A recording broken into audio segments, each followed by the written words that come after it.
of the Copyright Act 1976, allowance is made for fair use for purposes such as criticism, comment, news reporting, teaching, scholarship, and research.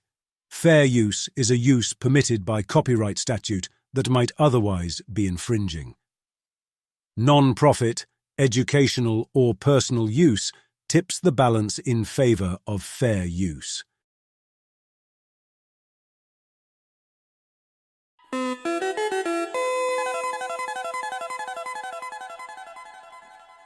Is that Moe Factz? Moe Factz in the building. Who's he? It's MoeFactz.com. MoeFactz. Moe Factz. That's not his real name. His name is Mo.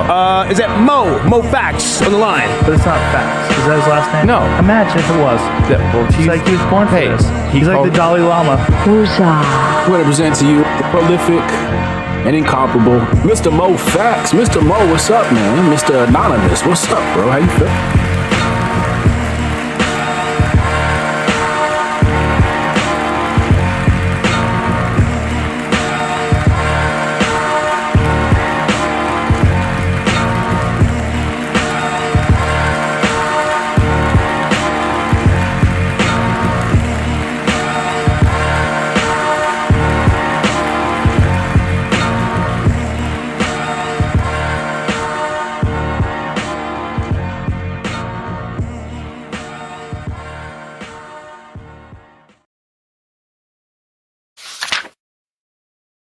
Facts family, how y'all doing? How's everybody doing? Peace to the live chat. Peace to the Facts family. I saw everybody saying what's up. I got a full rack of clips tonight. I'm gonna take y'all on a trip to the Candyland. Y'all saw the thumbnail, so y'all know what it's all about. We're gonna have to make sense of all this confusion. The chat died, so I don't know if y'all are still posting or not. So let me get some action in the live chat just to make sure it hasn't died on me for some reason. Let's see. That's crazy. Let me check. Hold on 1 second. Go over here and check in the actual show. That joint is dead.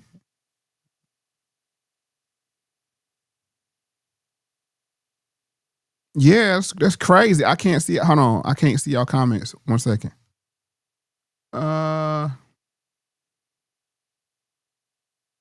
Okay. I got that. Tiny horses. Alive here. Okay. So the chat is working now. Still here. Okay. All right. I don't know why it's not working on the program. That's weird. Let's go here. Told y'all it's always something. It's like last night. Let me tell y'all something right quick. Yesterday morning I woke up. I said, ain't nothing happened Saturday. Made it through Saturday, so I'm gonna be good to go live, right? So I post out, I said, Lord willing, I'll see y'all tomorrow, right? I turn the corner, I hear drip, drip, drip, drip, drip, drip, drip, drip, drip, drip, drip, drip, drip. The daggone bathroom sink leaking through the floor from the floor above.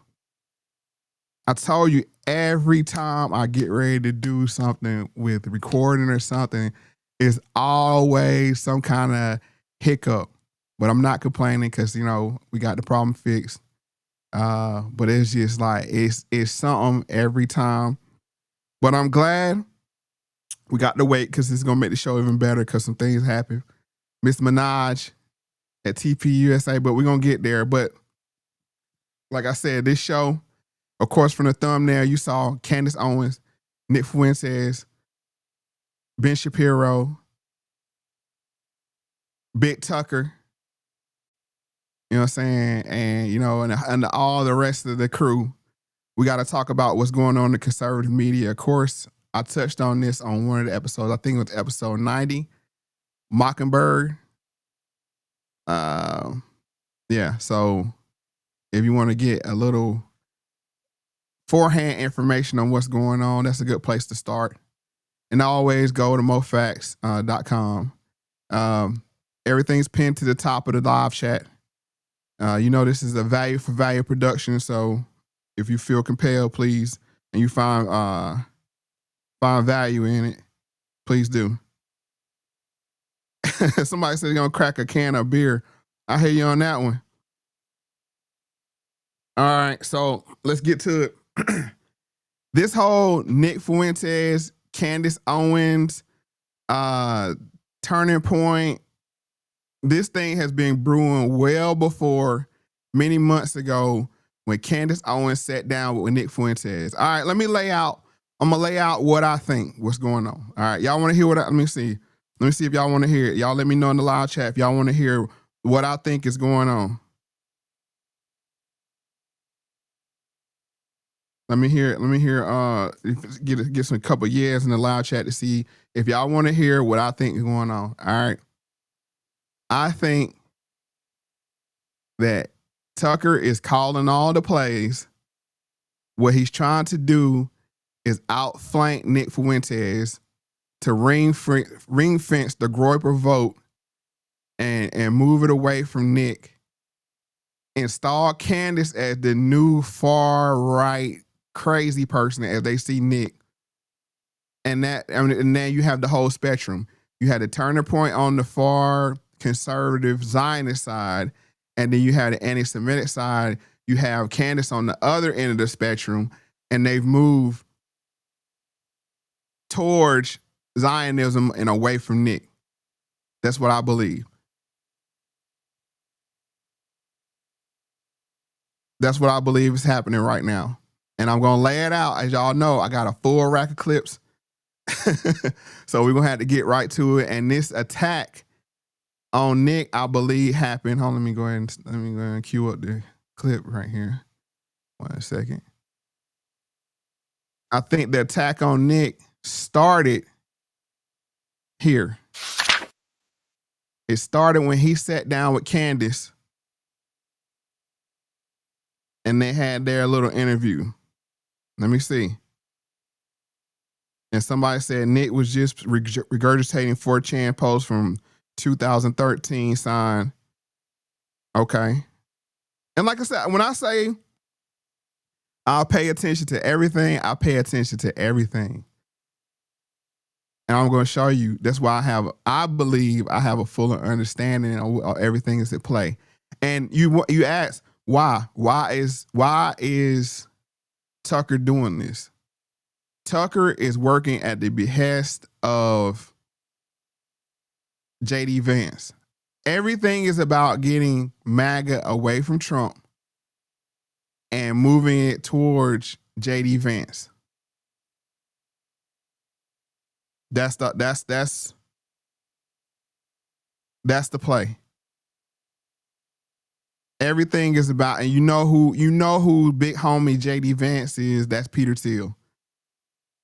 So all of this, even if they got to sacrifice 45/47, his legacy to do it, and I think that's part of what's going on with the whole Epstein thing too, because this is too stupid to be stupid how they're handling it. So here we go. Let's get into the first shot across the bow. This is Candace Owens when she sat down with Nick. Let's go. Do you attend the mass? I do. Do you go every Sunday? I do, yeah. Okay, so you're like a committed Catholic, then obviously. Hold on. Fair use. And let's do this right here. Let's put this on the screen right quick so we won't have no problems with nobody. Right here. Fair use. Let's go. The perspectives on family. I mean, I personally, and this would be me lecturing, but I just feel like you really have no idea who you are until you start a family. And whether that means just marriage, some people who are struggling to have children, okay, fine. But there's such a growth that happens because of that I think it informs your beliefs in so many ways. And I think that was a huge turning point for me. Like, I wonder if I had been pressed with everything that happened last year, if I didn't have like the unshaken faith in my family, what would I have done? And sometimes when I see the things that you say, I do think, okay, he doesn't take into account family. Like it's just Nick. Nick is in his own world, which can be, I think, a quite selfish perspective, which is fine. That's what you're saying. You like being selfish is another way to say what you just said. I like being selfish and I don't want to give of myself to somebody else. But well, I also think there's something selfless involved, which is to say, I could go and start a family and drag them into a world of mine, which is pretty chaotic. You know, I mean, is this really the kind of a lifestyle? If I'm banned on everything and I can't make a living, I'm banned from banking, I'm banned from credit card processing, I'm getting doxxed, people are showing up to my house trying to kill me, things like that. And what's more, I mean, let's also get, you know, I also don't appreciate the lecture. You don't know me, you know, so I know. And that was the whole point right there to trigger him. That was the whole point to trigger. He tried to hold back, but see, Nick has a lot in common with Trump. Impulse control. He has a huge problem with impulse. He almost made it to the end of his spiel, but he had to show that he was irked that one, this black, two, lady sitting in front of him, chastising him about his family choices and whatnot. That was the whole point, to get this trigger and get this war going on between these two. And he took the bait. Let's go. I know you're married. I know you're older than me, but you don't know me. You don't know my life. You don't know my situation. I don't think you're in a position to give me advice, especially as a woman, honestly. I don't think women, you know, this is something in the right wing. We say we're anti-feminist, and then women go around telling men what to do who are not their husbands. And, you know, I don't really buy into that ideologically, but that's besides the point. You know, my life has been tumultuous from the very beginning. And here's the thing I don't understand about Nick and his goals. His goals is pushing, counteracting the attack on the white race and the birth rates and the immigration. But not only does he choose not to have a family and kids and a wife, in other videos he pushes that that the gropers or men in general shouldn't be pushing to have a bunch of kids. So I don't know how that works, that you're trying to fix the problem or perceived problem with the birth rates, but then you encouraging people not to have kids. Somebody help me out in there. And that's a good point. Somebody said he's a priest for his cause. Hey, that would explain him, but that doesn't explain him pushing others unless he's pushing them to be a whole priesthood. All right, so that's the first one. All right, so now they had this meeting of the minds, and afterwards, him and Candace, what just happened there? Him and Candace got into a war of words. And here we go. And this is Nick's response right here.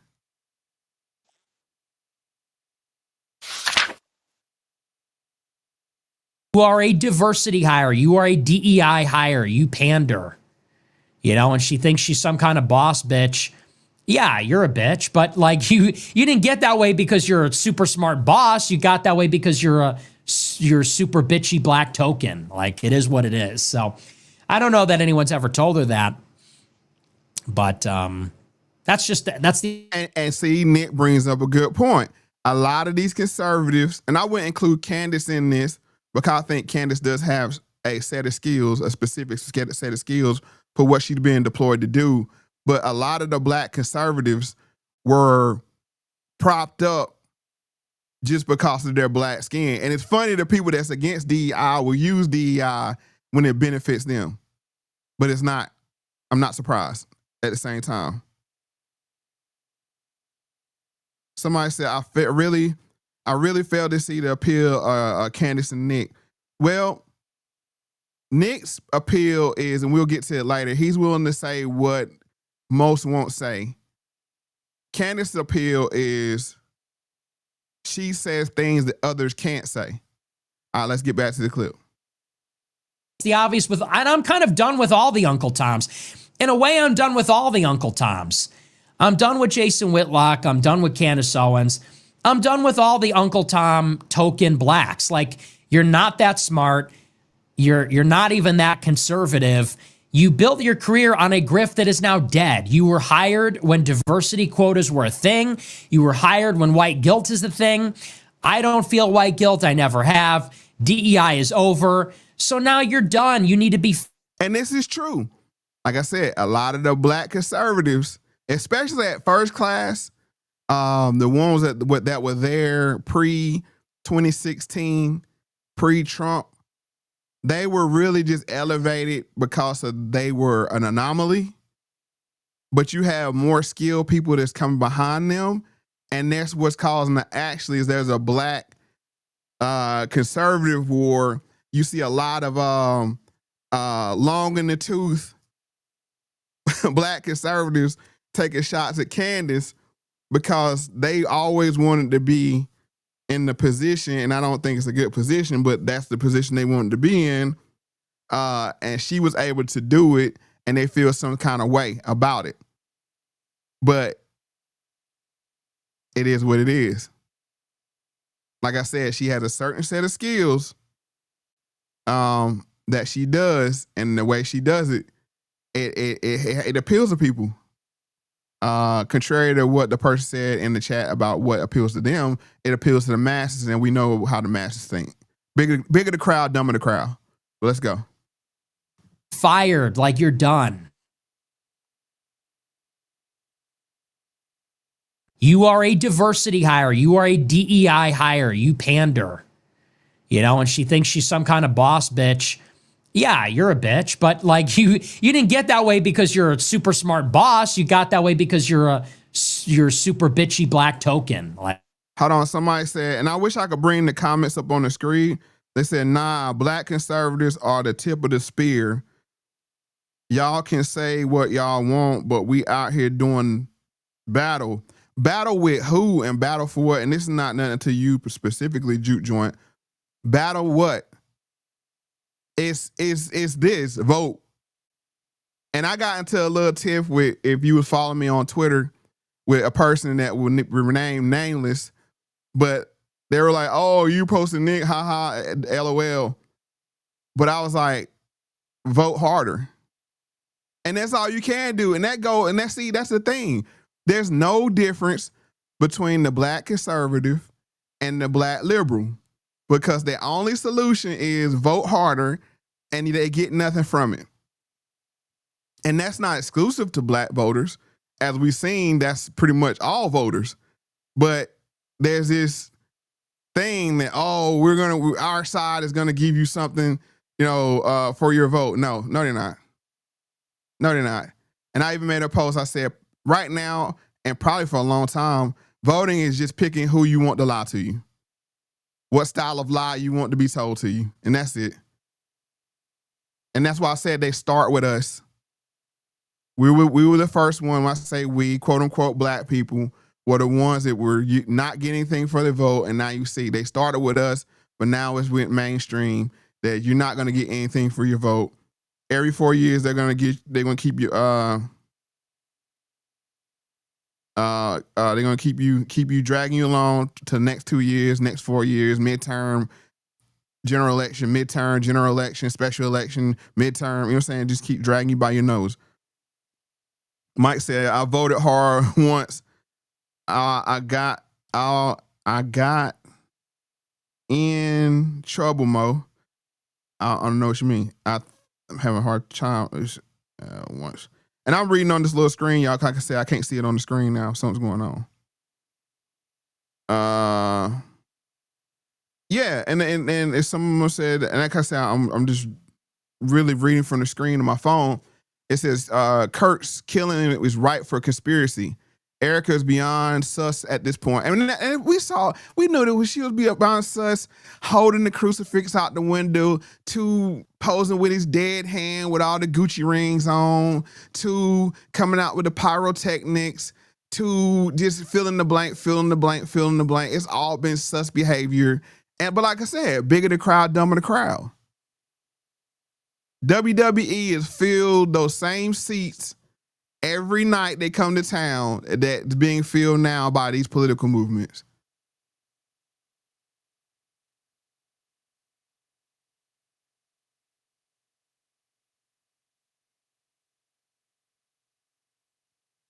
Yeah, join. They're all grifters.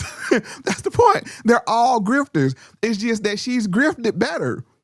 She has a more refined grift, and I'll explain to you what that is. But let's get back to Nick. I've spoke too long. I got a bunch of clips we got to get through. Like, it is what it is. So I don't know that anyone's ever told her that, but that's the obvious. And I'm kind of done with all the Uncle Toms. In a way, I'm done with all the Uncle Toms. Me too, Nick. I'm done with all the Uncle Toms too. Yes, thank you. And the thing is like this. One, Nick is not white. Let's just get that out of the way real quick. And now don't take my word for it. Let him get into white spaces and they remind him real quick that he, you know what I'm saying, he's octoroon or whatever you want to call it, 1/8 mestizo. So he don't make the cut. But I prefer people like Nick that tell you how they feel up in front of your face. As Neely Fuller calls it, that's the unrefined white supremacist tactic or mindset where they're unrefined. They don't try to sugarcoat it, nothing. Give it to me straight, no chaser. Pause. I don't want you to, you know what I'm saying, pat me on my back and rubbing poison in. No, I want you to give it to me, you know what I'm saying, give it to me on face value.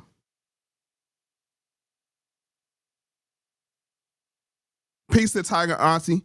Yeah, they be, you know, as an aside, as a quick aside, when I was doing the show, I had people reach out to me from Daily Wire, InfoWars, and several other platforms like fillers. They have people, not like major people, but hey, we watch your show and we like what you're going. But then as they keep hearing me talk, they're like, nah, I can't deal with that. That Negro crazy. He weird. You know what I'm saying? Because they know what I'm on, bruh. It's replacing the system of white supremacy with the system of justice, full stop. There ain't no short measures that, I mean, if you ain't talking that, then you know what I'm saying, we gotta, you know what I'm saying, we gotta keep pushing. But yeah, they be listening. And I be seeing people taking my what Rick Warner say, sharp biting. They try to take your lines, flip them and bounce them, use them before you use them. Yeah, I see it. I see them sharp biting, but that's all right, man, bro. This is nothing. This is light work. I do this in my sleep. I'm done with Jason Whitlock. I'm done with Candace Owens. I'm done with all the Uncle Tom token blacks. Like, you're not that smart. You're not even that conservative. And Officer Talmud proved this point. Bro went over to the Middle East, said, yeah, they only spit on me once. Yeah, like I said, there was a lot of DEI hires in the conservative movement. You got the chicken eating boy of Terrence. You know what I'm saying? You got a lot of, you know what I'm saying? I'm just saying names. And you saw, now they can't even get in a turning point. What's up with that? When you don't hold the line, when you start asking questions, then they cut off your pass. You think the Boule phone was only on one side? No, it ain't no free thinking. And I said that a long time ago. I said the Republicans don't want the black vote. They want black voters, black people that happen to vote. And what I mean by that is strategically the quote unquote black vote, if you want to call it that, because I mean, it's far lacking, but just say, for instance, if there was a black vote, it would to bring parity between the quote unquote black people of America and everybody else. Stop opening the door and holding it while everybody else come in and take what they want. And you saw that, and it don't even really deal. It's deep in their skin color too, because you seen they did it with the Somalians, or Somalis, or whatever you want to say, how you want to pronounce it. They came in, We held the door for them. They gave him billion dollars. They were saying they stole, grifted, allegedly. I gotta say allegedly. But there's some funny stuff going on up there. And what? We left holding the door. So like I said, it's something about us they really got a beef with, the Black American. But let's go. If you built your career on a grift that is now dead. You were hired when diversity quotas were a thing. You were hired when white guilt is a thing. I don't feel white guilt. I never have. DEI is over. So now you're done. You need to be fired. Like, you're done. Well, Nick, DEI ain't over because, like I said, we saw Miss Minaj getting the red carpet rolled out for her. But we'll get there. We'll get there. Let's see. So now that was Nick Fuentes clapping back at Candace and them. But see, here's the play. Here come Big Tuck. Big Tuck come through, Tucker Carlson, and he got his sit down with his men. And this is how you know it's a play. Because Tucker Carlson, he could pick up the phone and say, hey, Candace, knock it off. Lay off for Erica Curry. She'll knock it off immediately. Remember, he was the one that used to have her on Fox all the time. When he left Fox, then they would kick it away from Fox. And now this is her reporting back to Big Tuck. You know what I'm saying? And referring to Nick Fuentes as the little weird gay kid. Let's go. Let me find the clip. Are we going there tonight? We going there tonight, Factz family. Your boy is back. Your boy ain't went nowhere. I just been in the cut, collecting the clips, watching the play. I told you got to go 50,000 feet up on the mountain and watch the whole field. It just took me a little while to come back down off the mountain to tell y'all what the play is. And the whole play is to get JD, non-name Vance, into the White House. That's all it is. That's all it is. Let's go. Hold on. Where we at? Let me calm down. I'm hyped. Because they playing in our face. And if you can't see it, I feel sorry for you, but they playing in your face too. But this is Nick and Candace, excuse me, Tucker and Candace having tea. Where we at? I ain't playing with them today. What we got here? The fuck is that? See, here we go. Here we go. Hold on, now I'm gonna have to go pull the clip. What the hell is this? I told you, man, it always be some shit. Excuse me, y'all. Excuse me. I don't even know what the hell this is. Hold on. Told y'all, boy, it be something every time. It be some weird stuff going on with the tech. I'm trying to tell y'all. Yeah. Nope. Hold on, now I'm gonna have to go. See, you always gotta have a backup. 1 second. I gotta go back to the source and pull it up. Bear with me.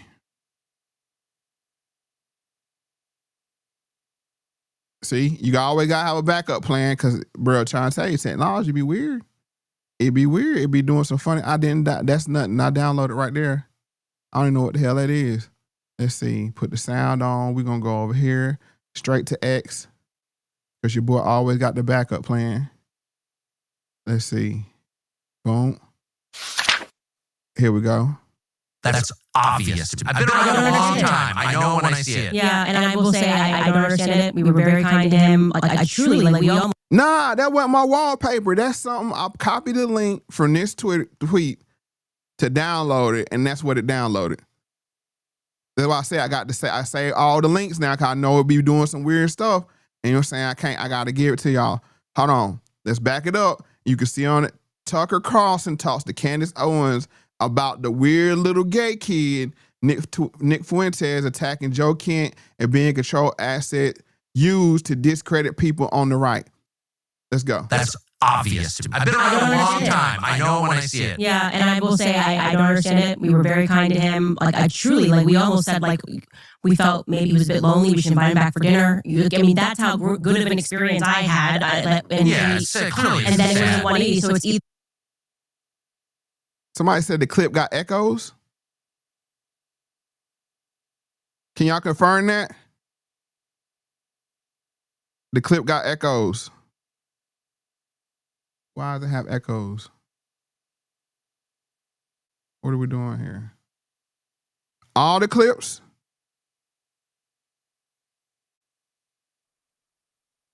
Okay. See? What I tell y'all? Did the other clips have clips? Excuse me, did the other clips have echoes or it just started with the Tucker and Candace clip? Just this one, okay. All right, so we're gonna have to download it live. Told you, bro. Now watch, I'm gonna show y'all. I'm gonna give y'all a lesson on how to download too. Go to here, you copy the link, boom.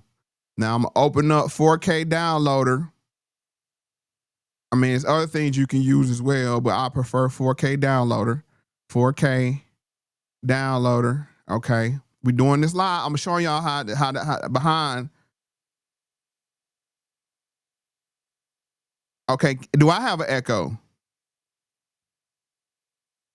Okay, let me see. Paste. Browse.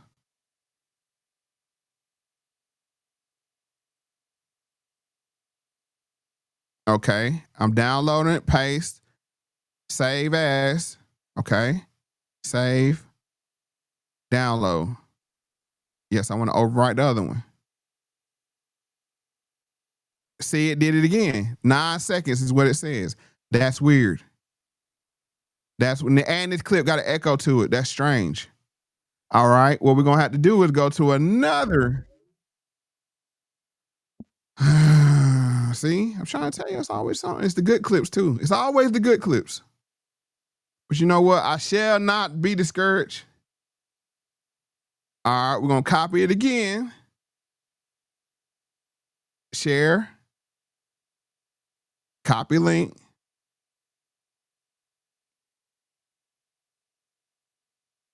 Okay. Paste it there. Paste. Okay. Download. Download.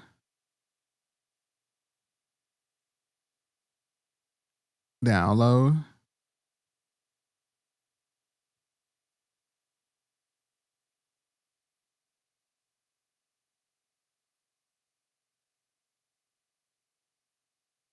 That's obvious to me. I've been around a long time. I know when I see it. Yeah, and I will say I don't understand it. Okay, here we go. Here we go. Here we go. Here we go. Here we go. Here we go. Here we go. Here we go. Cut. I told y'all it's always something. Y'all think I be playing. Want to record yesterday? Oh, I can't do that. Gotta quit first. There we go. Want to record yesterday? St. Lincoln. Always something. But you know what? Like I said, I will not be discouraged. Paste. Where? There you go. Because this is a good clip. That's the only reason I'm going through all this. Because it's at the crux. It's at the crux of what was really going on here. This is when Tucker showed his hand. Y'all bear with me. I ain't looking at the chat right now because I'm trying to paste. Okay. All right. Let's see if we can get this going. Close that out. Close that out. That's y'all seeing how it goes behind the scenes. All right, we're gonna close that out because we don't need that no more. We're gonna open this up. All right, y'all let me know. We got an echo now.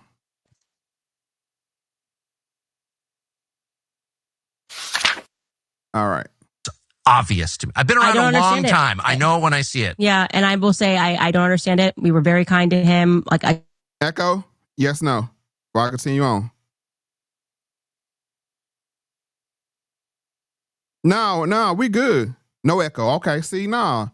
I just edit that little bit out if I have to. Cause then I had to stop, go. You know what I'm saying? Here we go.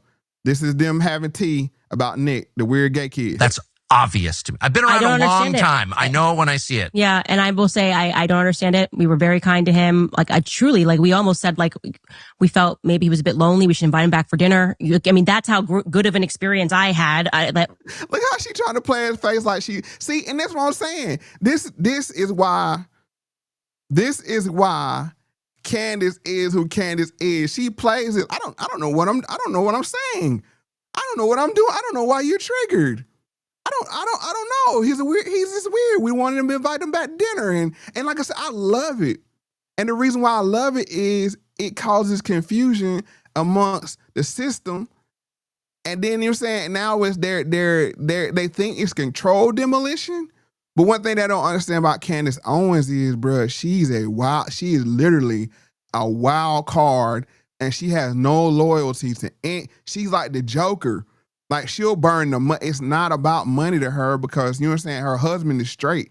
Her husband's family is straight, so it's not about money. It's about what she has right now being the center of attention, and that's over everywhere she's been.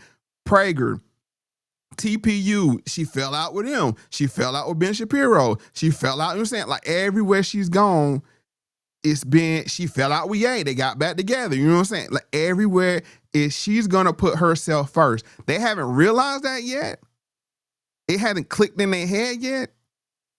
But there's no, you saw, you know what I'm saying? Like I said, I don't want to, just a little foreshadowing. You saw the meeting they had, and she came out in the meeting talking big stuff. But you know, that's it. Somebody said just being a woman. Hey, you ain't gonna get me hemmed up like that. Women are wonderful creatures. Let's go. And yeah, it's clearly it's and then sad. it was a 180. So it's either A, it's being driven from like a little boy insecurity, and he just was so worried that he like just went on the attack because he doesn't know how to have normal relations after being banned everywhere. Well, I think now you just sit here and saw how she gaslit him. Why aren't you having no kids, Nick? I think it's it's irresponsible of you not to have kids. And then she sit here and play the role like I don't know why he's on the attack. But you know who she gets that from? She gets it from the man on the screen. These are CIA tactics. I'll say it again. The man on the screen. These are CIA tactics. The gaslighting, the manipulation tactics, all of that. What somebody said in the chat a while ago. They said, I'm just a podcaster. I'm just a podcaster. After he hurls like some of the craziest terms and some of the craziest statements. I'm just a podcaster. I don't know. I just sleep with my dogs. I'm a podcaster. You know what I'm saying? Like, bruh, they gaslight the hell out of you. And then when you spaz, and we're gonna see, like, she got the whole right in the chokehold right now. She got the whole conservative media in a chokehold right now, and they don't know what to do. And I said, I got a bet going right now. Who's the favorite to be the first to call her N-word? It's gonna be one of them. It's eventually gonna get there, trust me. Cause she ain't letting up, because like I said, it's like a dog with a toy. The more you pull on it, the more they gonna pull on it. And it's just gonna just keep going. All right, hold on. Somebody said they glad I'm back. Yeah. I mean, he said, and I mean, in her defense, she was getting to know him, just having a conversation. No. We just played the clip. That wasn't a conversation. That was a, and she even acknowledged like this might come off the wrong way. No, that wasn't just having a conversation. That was a gaslighting. But we got to keep going. There's a lot of clips. That could be one element. The angry gay kid thing going on. Yeah. Or it's what you're saying, where he does this, he's lying to everybody and pretending that things are one way when it's not. I can say Why is he attacking Joe Kent, Joe Kent worked as a CIA contractor, paramilitary contractor. He was in the U.S. military for years fighting our neocon wars. And his wife was killed in Syria in one of those wars. Joe Kent is the single most sincere critic and I would say the one with the most credibility in the United States to say this foreign policy is bad. It killed my wife. I was a part of it. Joe Kent is actually someone the CIA doesn't like at all because he understands how it operates. And for Nick Fuentes, who's like some child from Chicago. Oh, now he's just some child from Chicago. He's just some child from Chicago. No, Nick Fuentes. This is why Nick Fuentes is so problematic for them. He's like roaches. They've tried everything to get her to exterminate him, and I mean that metaphorically. No, possibly. You know what I'm saying? Like, we don't know who was behind the people showing up in his house, but they've tried everything metaphorically to exterminate them. They took all his payment methods. They were saying ban everything, but they can't get rid of him. And that's what perplexes them, is because we can't get rid of him.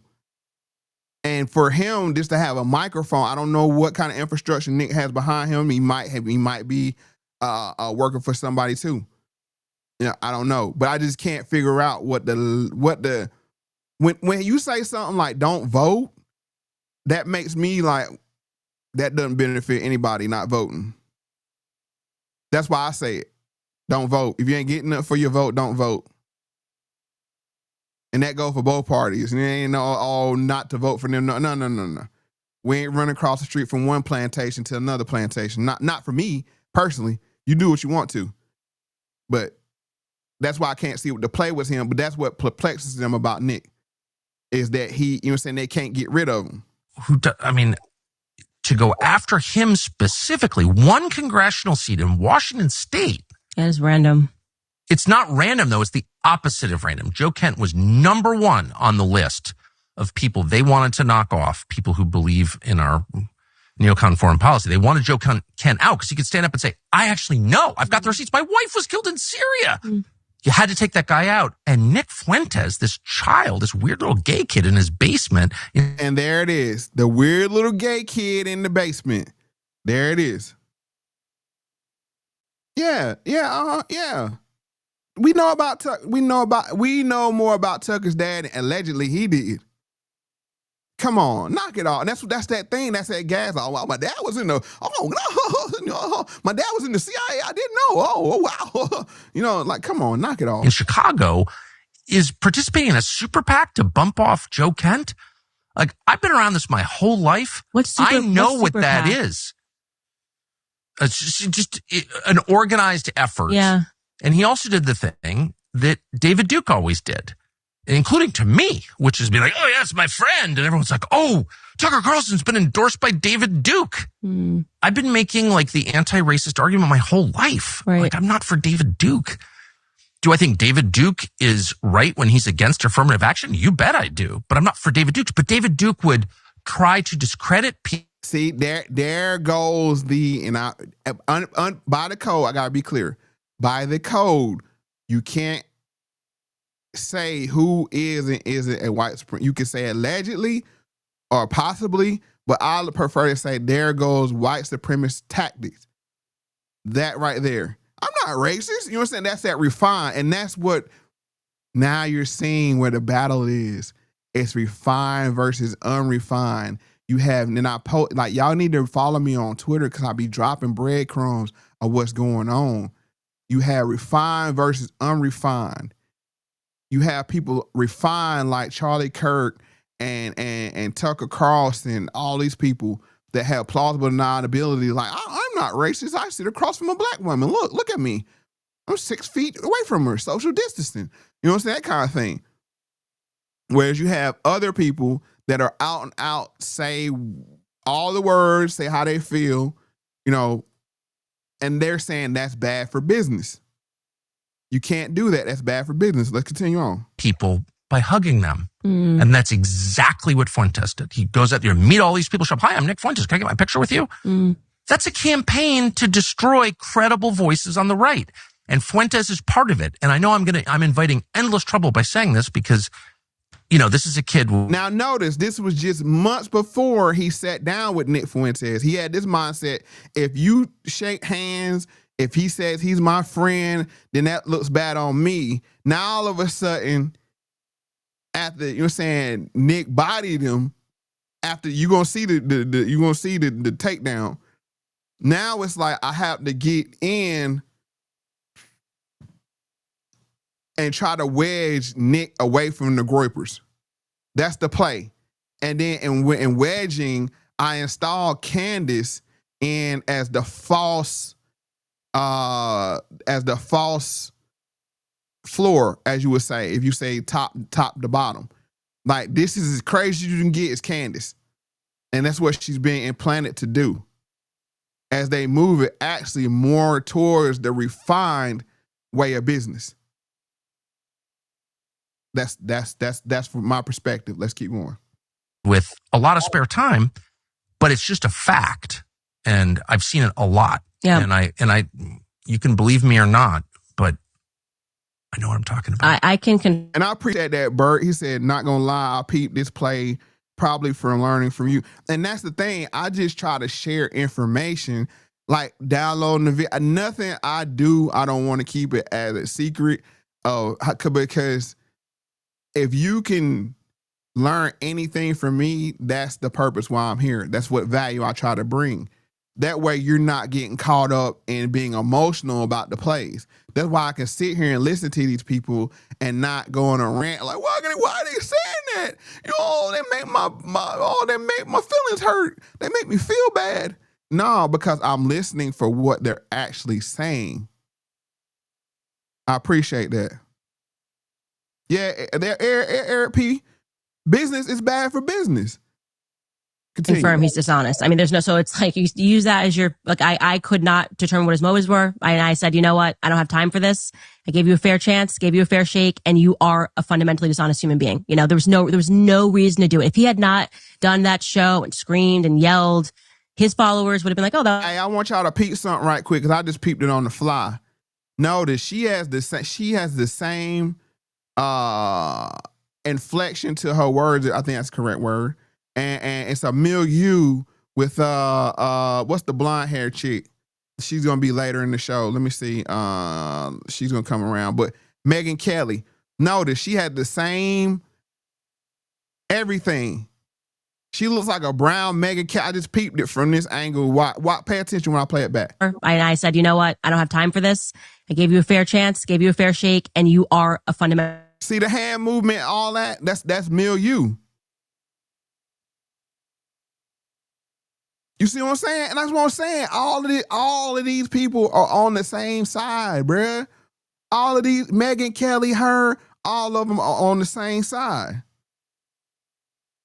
Mentally dishonest human being. You know, there was no reason to do it. If he had not done that show and screamed and yelled, his followers would have been like, oh, that was an interesting conversation between two people who agreed some, disagreed some, and like that was it. It was interesting that he got there. He doesn't want to be, and I can tell you that he doesn't want to be anywhere but where he is. He doesn't want to have normal relations. And it did sort of feel, and I said that to him, that he's like responding to orders somewhere, because why are you attacking me? Well, why are you attacking Dave Smith? What is the issue with Dave Smith? And he couldn't answer them. And that's what he's saying. Who are the funders?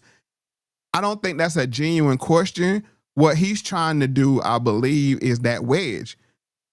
The appeal of Nick Fuentes from the Groypers, not me, from the Groypers, is that he's self-made, that he is just a kid in the basement, and he's been able to successfully take on the system and create a foothold and draw attention to himself without any backing. I don't know if he has backing or not. There was supposed to be some sick person that gave him some Bitcoin before he died. Who knows? That could have been a play itself. But I haven't really seen who he benefits. He like I said, he's like the Joker. He's like an agent of chaos. He's kind of similar to Candace in the same way. And I think that's why they can never, honestly, he even said it himself that he's in some ways attracted to Candace because of that. But that's why they're repelled at the same time, because they're too much alike.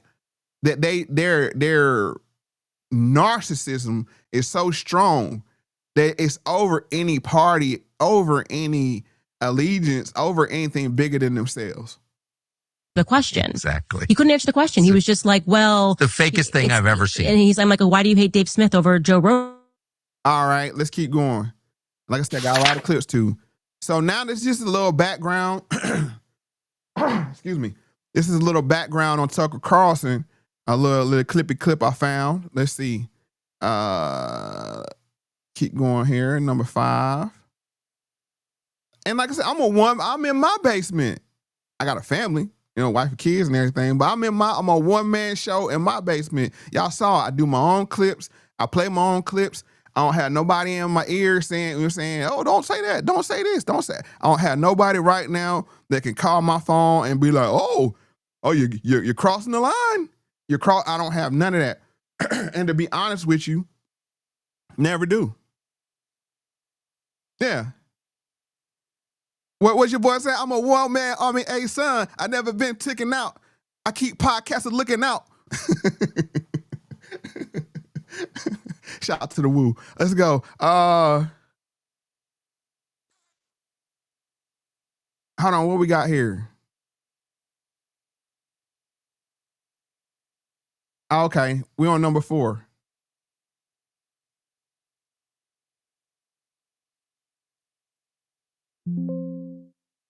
All right, like I said, the background clip on Tucker Carlson. Let's go.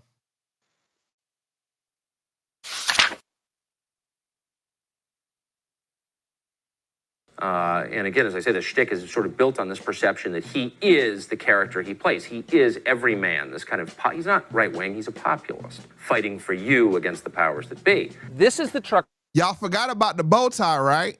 Y'all forgot about the bow tie and the bangs, right? Look, had the bow tie and the bangs, right? Now he got hunting dogs and pickup trucks, you know what I'm saying, and Swedish saunas and hats and Swedish hat caps and stuff. You know, look, y'all forgot about that. Y'all forgot about, see? Playing right in your face. Let's go. And again, as I said, the shtick is sort of built on this perception that he is the character he plays. He is every man, this kind of, he's not right-wing, he's a populist, fighting for you against the powers that be. This is the truck that I drove this morning. This is the truck I drive. It's a 1987 Chevrolet Silverado. There are no electronics in this. There's no air conditioning, there's no radio, and there's no way for the government to turn off my engine if I'm disobedient. And that's great as a shtick, but I'm just saying the moment that it's revealed not to be true, it's over. It's like you're worth $50. I'm not worth $50 million. 30 to 50. Get off the fucking internet, son. Don't stop believing that stuff. No. But see, I'm an out-of-the-closet elitist. I don't run around pretending to be a man of the people. I'm absolutely not a man of the people at all. I had the privilege of not being... He's an out-of-the-closet elitist. His own words. Now he got the wood paneling, the V-neck shirt with the V-neck sweater with the plaid shirt. And the pickup truck with no electronics and the hunting dogs. And that's the thing. And this is what I call, this is that Duck Dynasty effect. If y'all remember the show Duck Dynasty, if you ever go back and look at their pictures before the television show, and they're one of the ones that really did first, the pioneers of the pivot. If we grow beards and put Carhartt on, get work gear and look a certain way, we can definitely sell more product.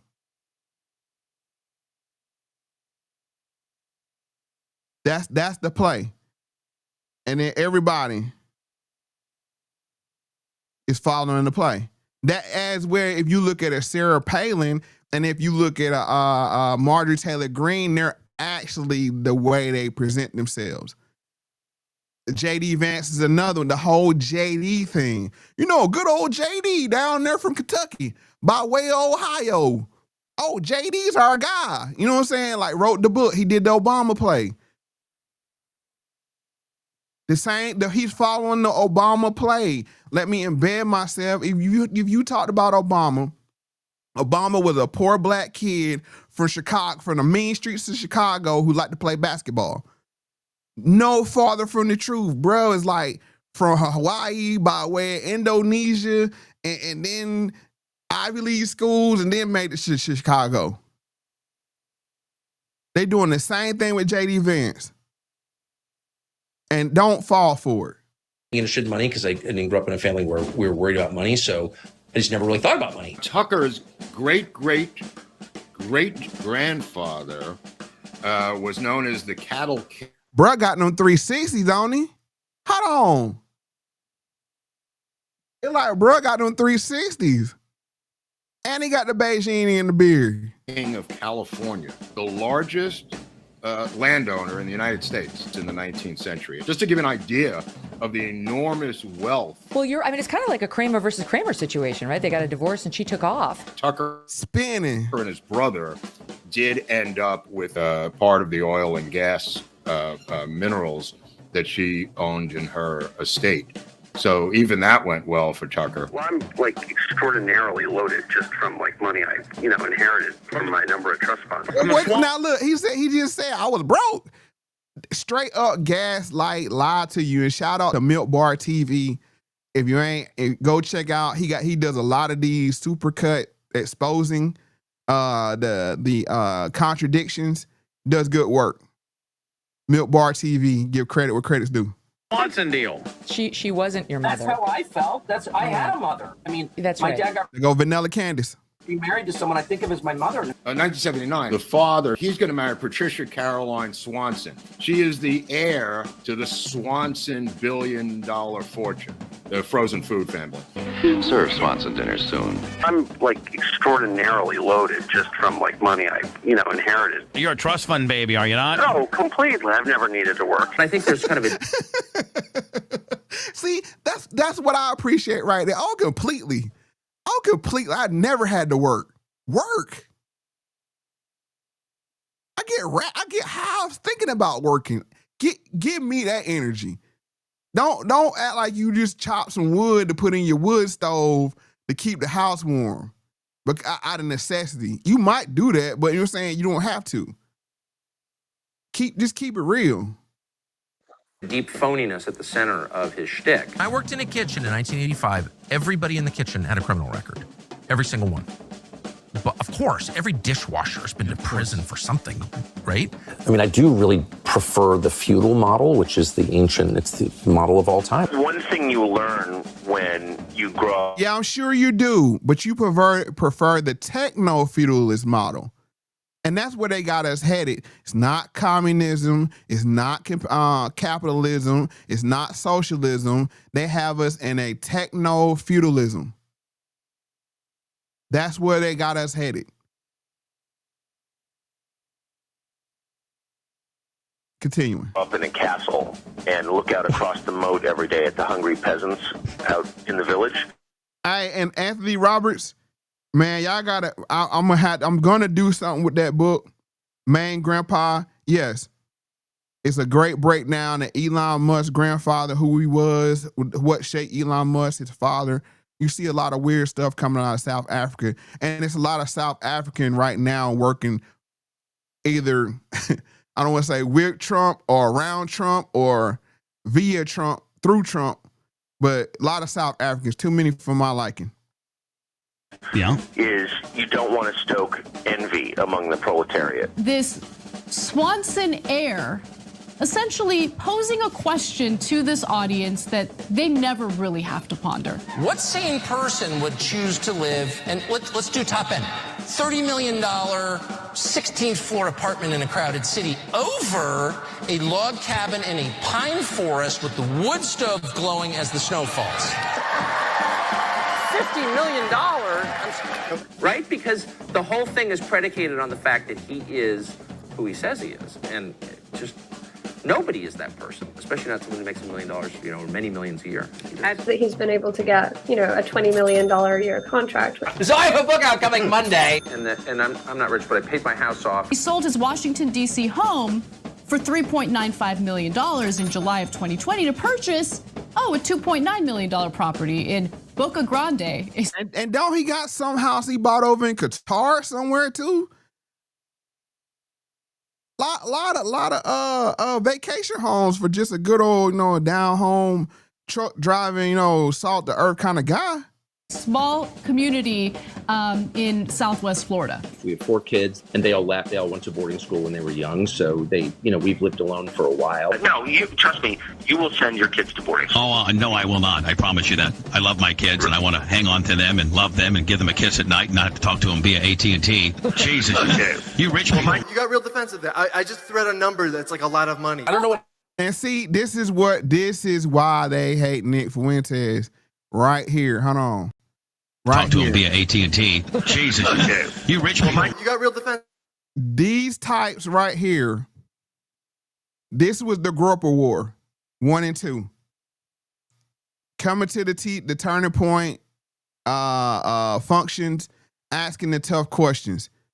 And what it does is it spreads like a virus to all the people around them. And this is why they have to get the Gropers away from Nick and get control of them. And that's Tucker's job, because Tucker plays the, I'm not too sure about those Zionists. I'm not too sure about those. We need to put America first. Trying to, like I said, wedge himself in between Nick and the Gropers. Yeah, and Nick, he said Tucker's son is embedded in the. Yes, if y'all remember, Tucker Carlson. Hold on, excuse me. JD Vance is a never Trumper. I'm sure all of y'all know. I mean, the facts finna be knowing. So I mean, I'm saying this, but it might be a person just tuning in, like, who is this crazy nigga yelling into the microphone? For them, JD Vance was a never Trumper. JD Vance, I'll assume, is very pro CIA, because we gotta do it on the fly now. In 2016, you know who his I'm gonna see if anybody can get it. Who was his nomination for president in 2016? I'm gonna see who really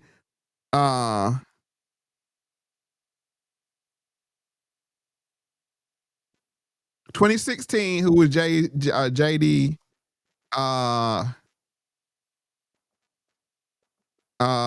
nominate.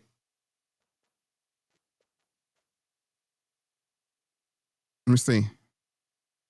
Nope, not Mitt. Nope, not Bush.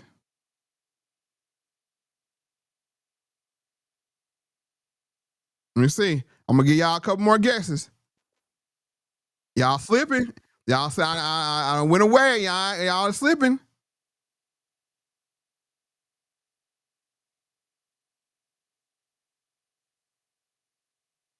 Let me see. No, Hillary, Rubio. No, all right, I'm gonna get it to y'all. Hold on 1 second. And I gotta hold on. Hold on. Y'all gonna trip out when y'all see this. Hold on 1 second. Screen. Gotta share now. Share. See, I'm doing this on the fly. Hold on. Bam. Y'all see that? JD Vance. This is cool. Evan McMullin is who I'm voting for this November. Y'all remember who Evan McMullin was? Evan McMullin was the CIA candidate back in 2016. Yes. Hold on. See, we're going to have to go. Y'all got time tonight? Y'all let me if you know y'all got time tonight. We got to go all the way there. Hold on. Y'all think I'm playing. Hold on. Yeah. Oh, somebody said, we're going to find out who Evan McMullin is. Evan McMuffin. Who is Evan McMuffin? Hold on. Y'all know I got the receipts. Hold on. Here we go. Hold on. Oh, we going there. Endorsement. Hold on. That's not it.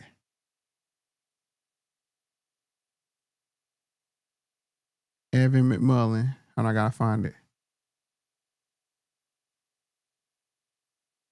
And y'all see everybody coming out early endorse. See, you notice a big affiliation like Turning Point.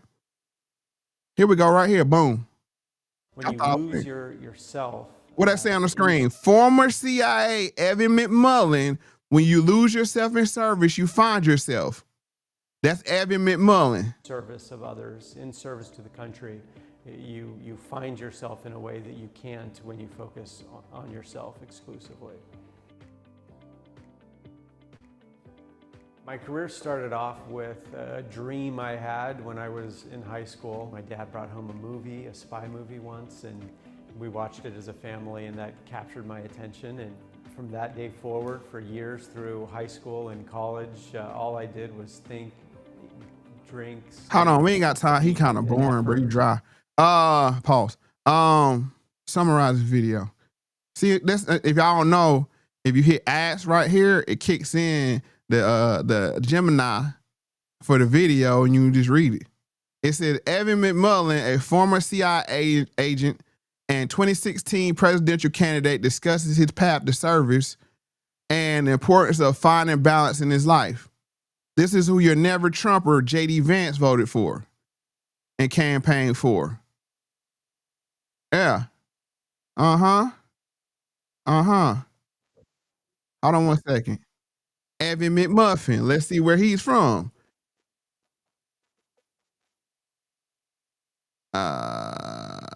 Hometown. Evan McMuffin. What we got here? 2022 state senate election in Utah. Wow. Wow. Utah. Oh, he's born in Provo, Utah? Wow. A CIA man from Utah? Wow. And J.D. Vance gave him his nomination in 2016 against the Orange Man? Wow.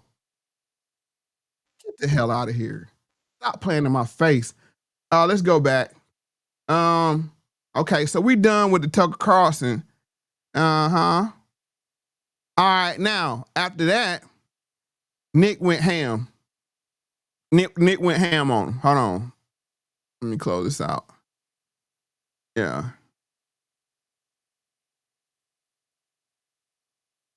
Bruh, if I had, yeah. Let's go. Nick about to go ham on him.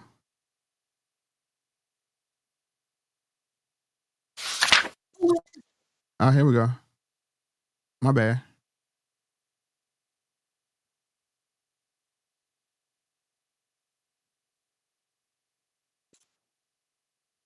Who is the Fed? Will the real federal agent please stand up? Who is it? Who's the real federal agent? Elon, Peter Thiel, J.D. Vance, Tucker, and George Farmer, the son of the head of the Alliance of Christians and Jews in the UK? 15 seconds in. 15 seconds in, he cooking. He's saying, that's why I said I can't figure out who he working for. Who is he working for? If he's working for somebody, and this is no endorsement of Nick Fuentes, but like I said, the same thing for Candace. They are so erratic that it's an uncontrolled demolition. And it will cause the system to implode in on itself by the irrational. Yeah, I mean, see, that's what I'm saying, bruh. Bert, we can be unbiased. Nick be cooking. I ain't even gonna hold you. When he go on hit, like he like that's like Alex Jones, like 2012 Alex Jones with the rants. But you know what I'm saying? It don't be over the top, but bro be cooking, like I said. Yeah. I mean, I'm just, he caught me like, you get mad at me. I don't give a rat's ass. Who is the Fed? Will the real federal agent please stand up? Who is it? Who's the real federal agent? Elon, Peter Thiel, J.D. Vance, Tucker, and George Farmer, the son of the head of the Alliance of Christians and Jews in the UK? And if you're wondering who he's talking about, George Farmer, that's Candace Owens' husband, which is his dad is a nobility, and he's the head of the Christian and Israel Alliance. So I'm trying to figure out, like, over dinner, that's kind of weird. When your when your father-in-law comes over, like, you being a total anti-Semite, how does that work? How does that conversation go with his co-workers?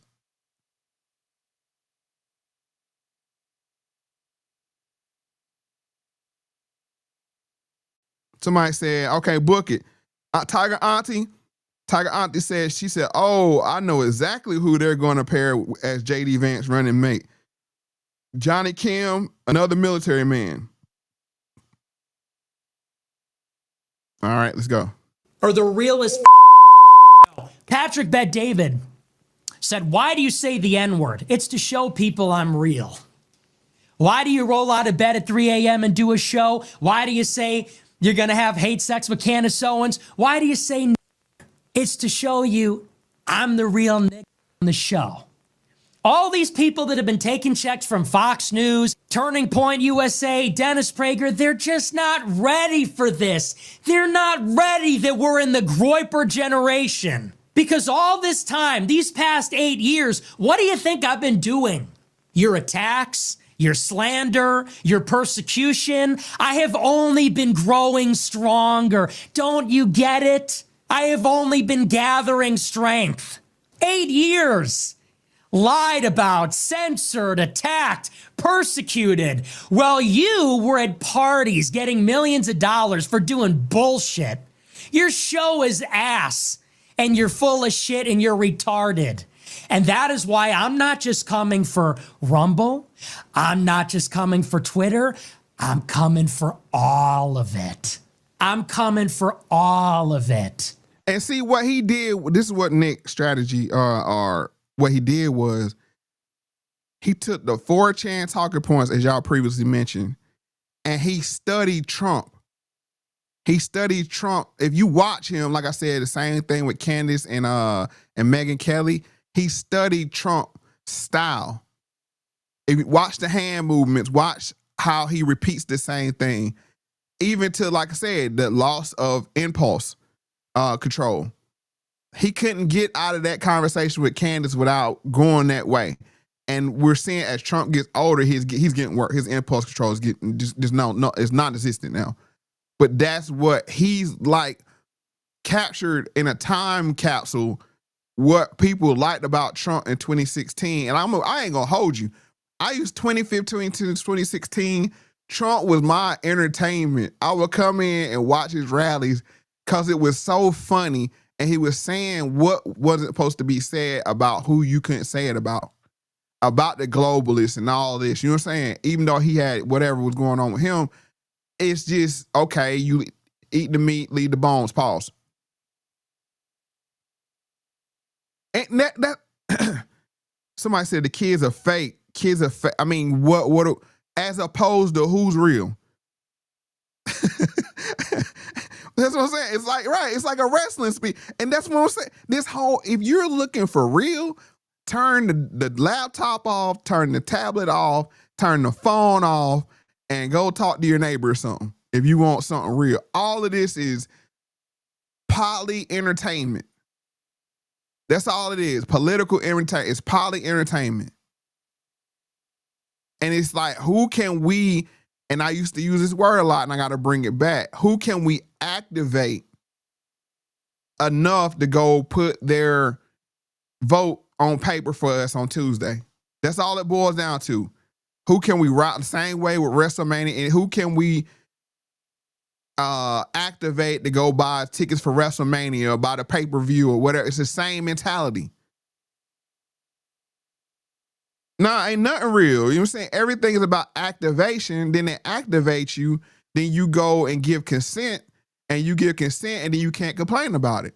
And that's what why he's so dangerous is he's saying what I'm saying is don't give him your consent.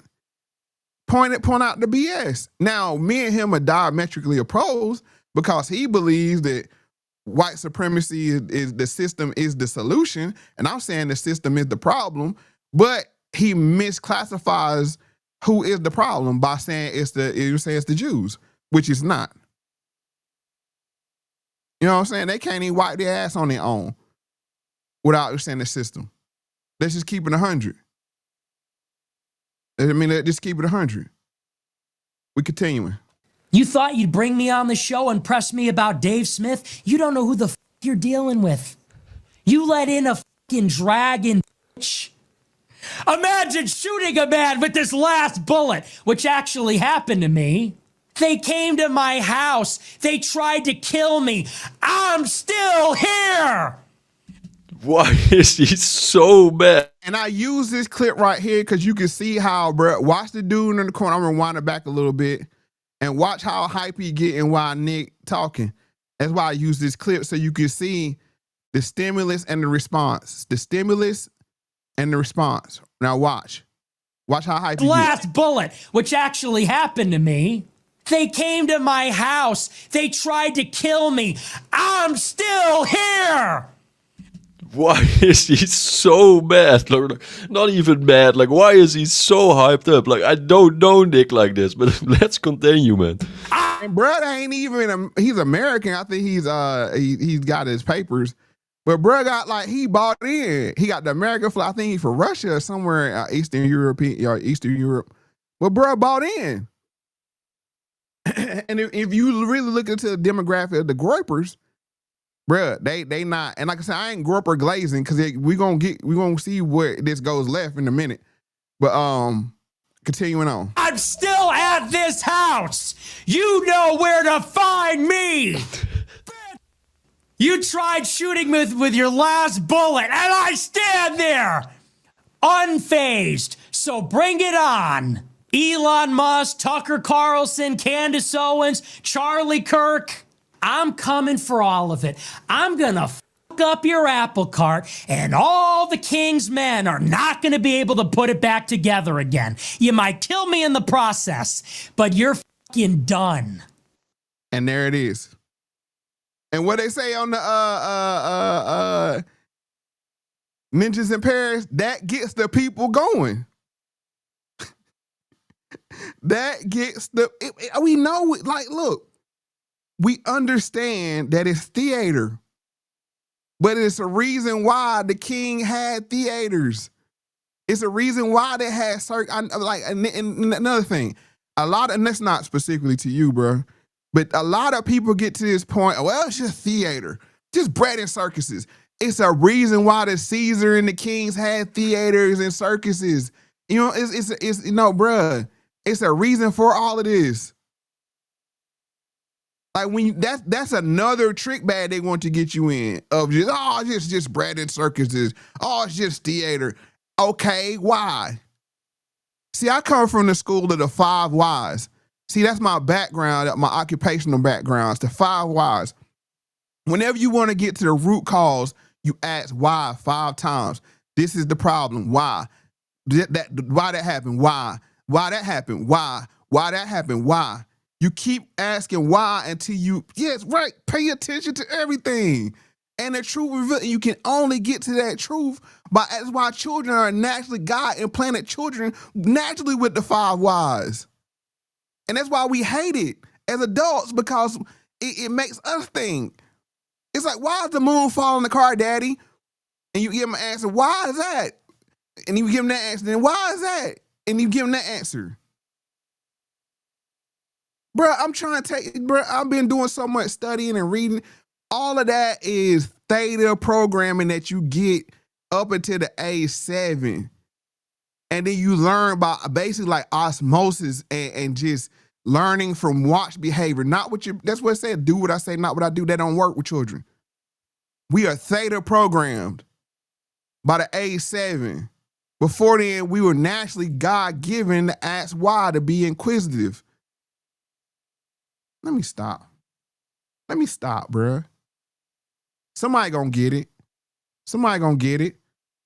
But the whole point I'm trying to say is Nick is dragging them to be unrefined. Now everybody got to change their talking points. The thing was, excuse me, Charlie Kirk was becoming ineffective.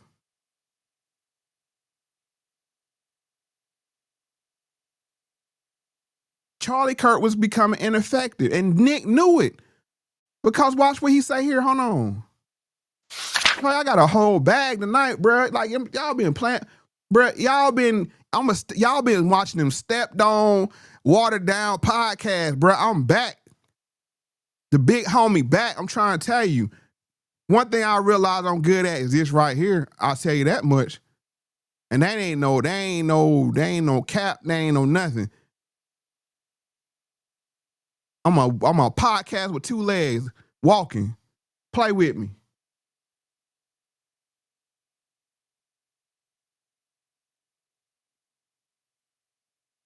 Watch this. He knew he was dragging him to the unrefined.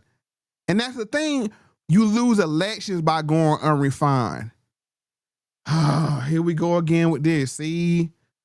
Here we go again with this. All right. I'm going to have to download it again. Same thing. I don't know why it's doing that. Okay. But we ain't going to let it. You know what I'm saying? One monkey don't stop the show, as my father said. One monkey don't stop the show.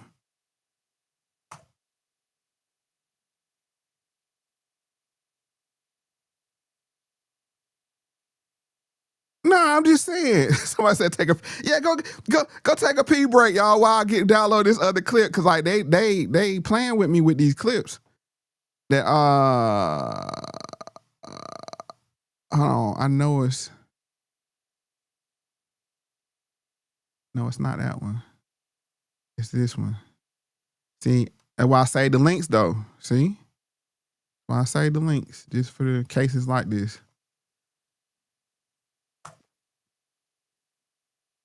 Y'all go get some. Yeah, shouts out to Papa Factz.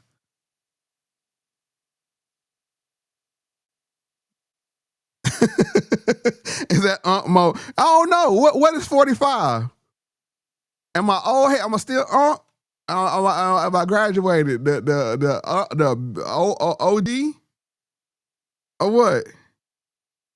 But that's one thing about it, bro. I only talk when I got something to say. That's why you don't hear from me like that, because you gotta consume all the BS to get, you know what I'm saying, to really get what the play is. Hold on, let me see. Okay. Which one I used last time? Twitter downloader. I might have to download this one again. I might have to keep that up. I might have some more. Because y'all said it was having an echo, and I can't have the Factz family with an echo. Download. Go there.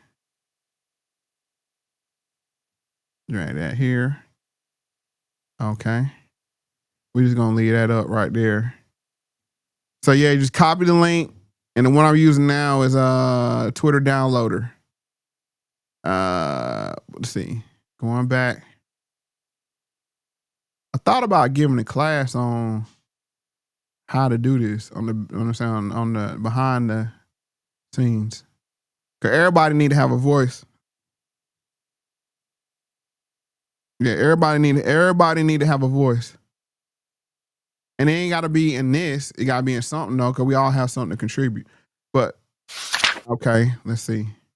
There go that crazy. I don't know what that is, y'all. I don't know why I was downloading that. It's weird.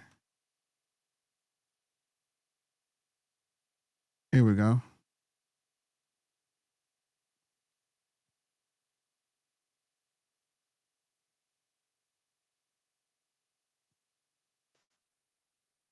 And like I said, this is proof that Nick Fuentes knew he was dragging Charlie Kirk to the unrefined. Charlie Kirk, as we know, has become a white supremacist, and that's a huge victory. But he remains he remains a Jew lover.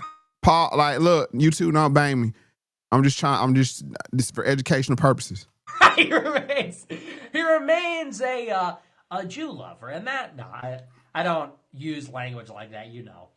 But he is an Israel shill. Like Charlie Kirk has become white nationalist, hardcore, but he remains a shill to the Jews in Israel.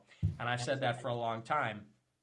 But if Posobiec is coming out swinging on both fronts, it's like, hey, if Turning Point would just stop banning Groypers from their conferences, maybe we could work together. If they would just stop bad-mouthing me and just... See, and he wanted to work with them. See, that's the thing. He wanted to work with them, but he couldn't water down the message because then the Groyper would have stopped. The Groypers is not loyal to Nick. because you're gonna see and as if you've been paying attention, they've been turning on him because he's not feeding them the red meat that they want. So he knows he can't make the pivot and stay who he is. So he's like, hey, we need to bring some of this red meat into Turning Point. And Charlie Kirk was wise enough to know that you can't win elections with red meat. That's the problem. You can't win elections with red meat because it turns off the moderate. And the moderate doesn't want to be associated with open, known white supremacists.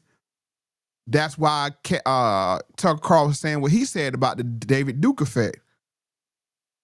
They might share your ideas, but it's like you just can't say that. That's not polite. Yes, the moderate majority. Yeah, yes. And he do want to be in the fold.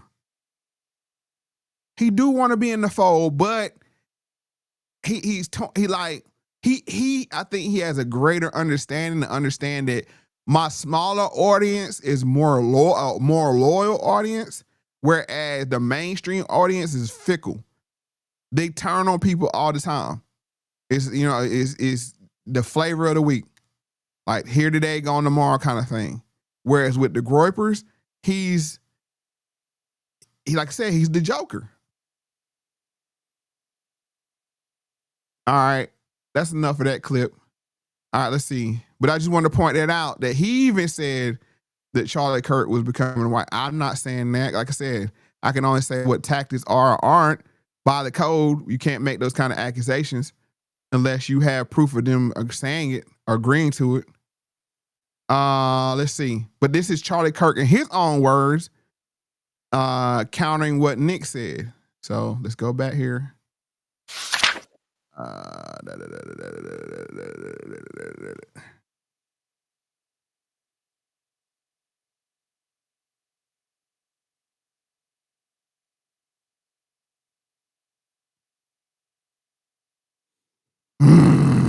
Not again.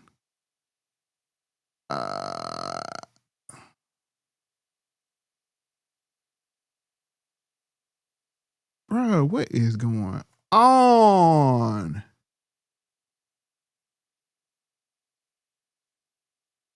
All right, I'm gonna try to play it from here.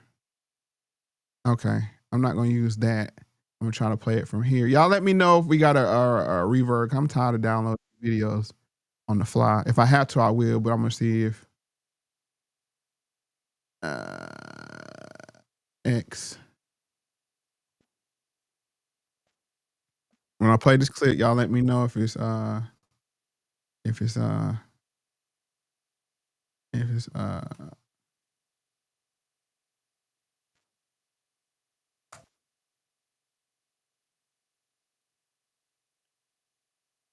okay, here we go. Share screen.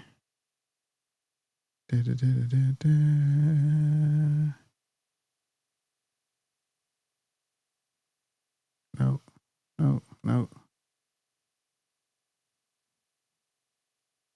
There we go. Show audio. Okay. Close that one. Video out. Screen. All right, here we go. This is Charlie Kirk. The caption reads, "For the record, this is what Charlie Kirk had to say about Nick Fuentes and his ilk just 3 weeks ago." And this is on September 14th. "Any young person that goes into this hyper online brain rot, you are serving yourself over to your own demise, a suicide mission that will not make you healthier or happier." Okay, let's go. Nick Fuentes, I'm sure you've heard of him. And these people, they've been active for a long time, and it seems like they've just been ignored, which is working, but now they're kind of surging in popularity. People, they've been active for a long time, and it seems like they've just been ignored, which is working, but now... Okay, are we having an echo? Any echo? If I continue on, because I'll download it if I have to.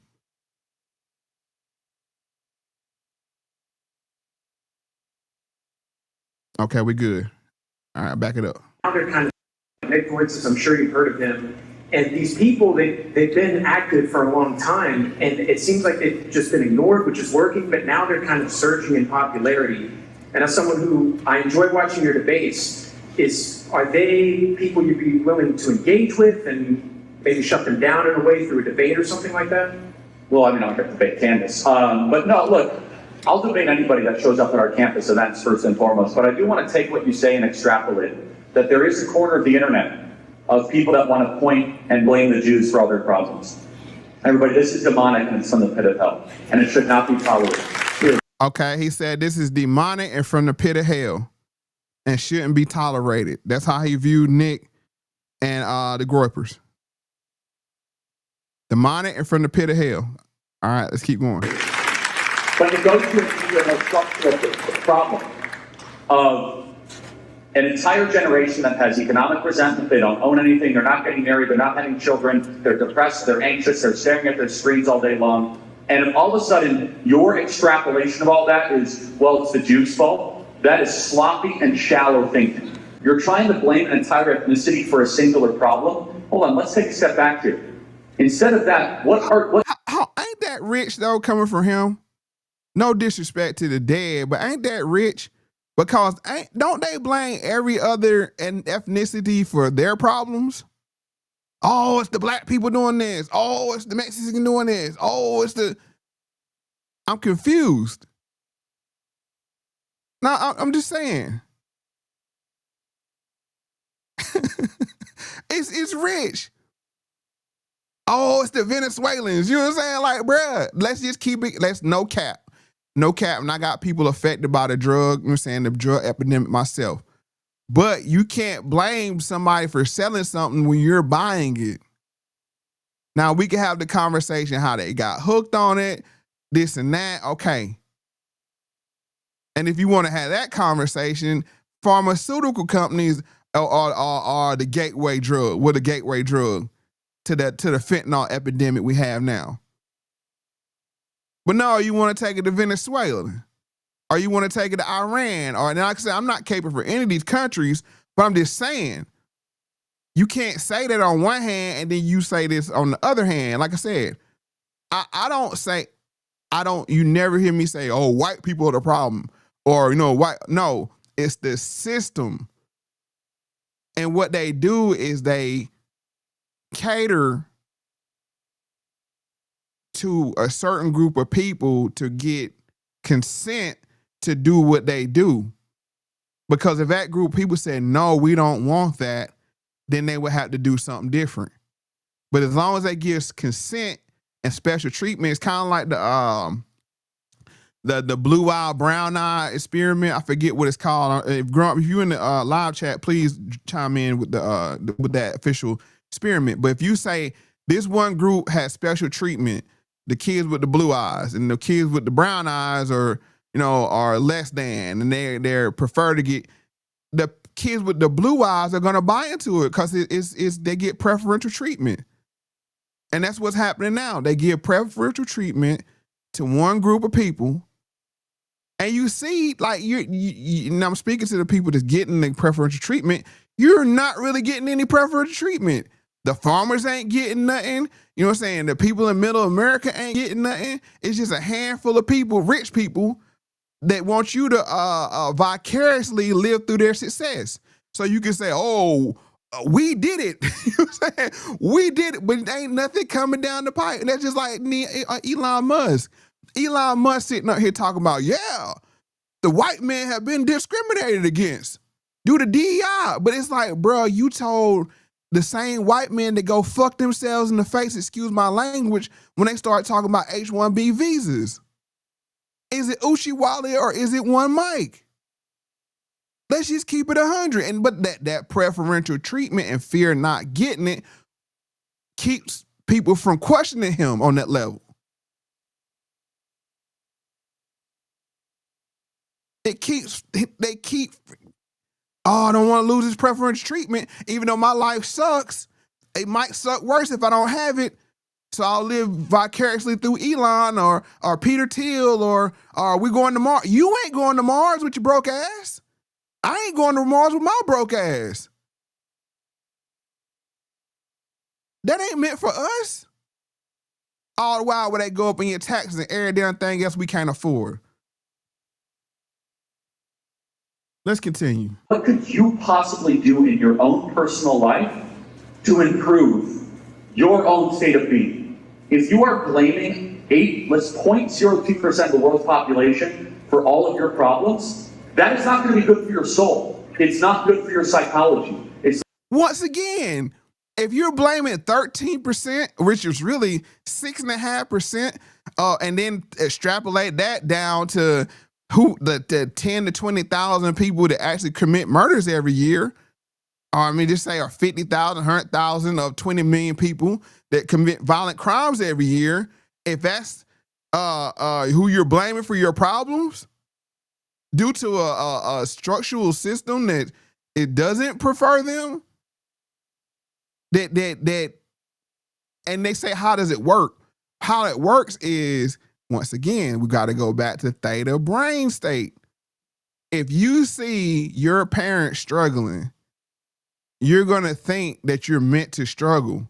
And they saw their parents struggling. And this is this is how the effects of Jim Crow and pre-civil rights movements.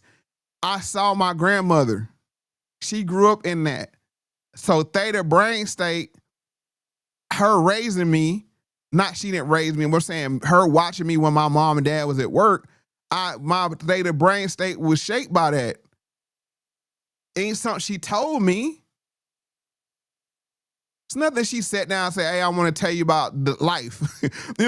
you just learn it. And my parents learned it from their parents, and they learned it from their parents. And it's just like I said, you can call it another thing called generational curses if you want to get spiritual, but really it's just theta brainwave, and you had to reshape that. But if you don't know it's a thing, how can you ever fix it? Continuing on. It's not good for your future in any way, shape, or form. And so I would just say this, that any young person that goes into this hyper online brain rot, you are serving yourself over to your own demise. You are serving yourself into a what do you say? Brain rot. You are. And so I would just say this, that any young person that goes into this hyper online brain rot, you are serving yourself over to your own demise. You are serving yourself into a suicide mission that will not make you happier and not make you healthier. Instead, here's what your attitude should be. Your attitude should be like, I can't own stuff, I got it, can't own a home, I'm not getting married, I don't know who to date. Said, wow, the challenges are immense. I'm gonna now overcome all those challenges and go on an adventure. I'm gonna prove everyone wrong. I'm now not gonna be a victim, I'm gonna be a victor. I'm gonna dig deep. This is still a great country. This is a free country. That sounds hot when you got millionaire donors giving you, saying, your life's bread. That sounds real hot.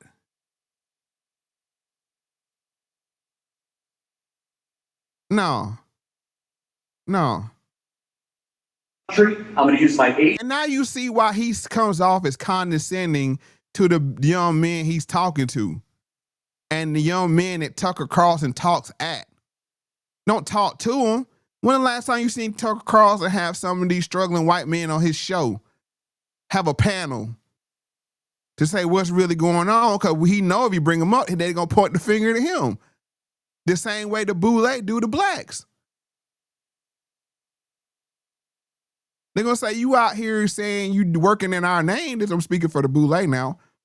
You say you're speaking for our name, but your bank account getting fatter while you telling us to go vote, and we don't get nothing for our vote. Same thing. Agency, I'm going to use my ability, and I'm not just going to go point in the corner and be like, I'm overweight because of the Jews. Women don't want to date me because of the Jews.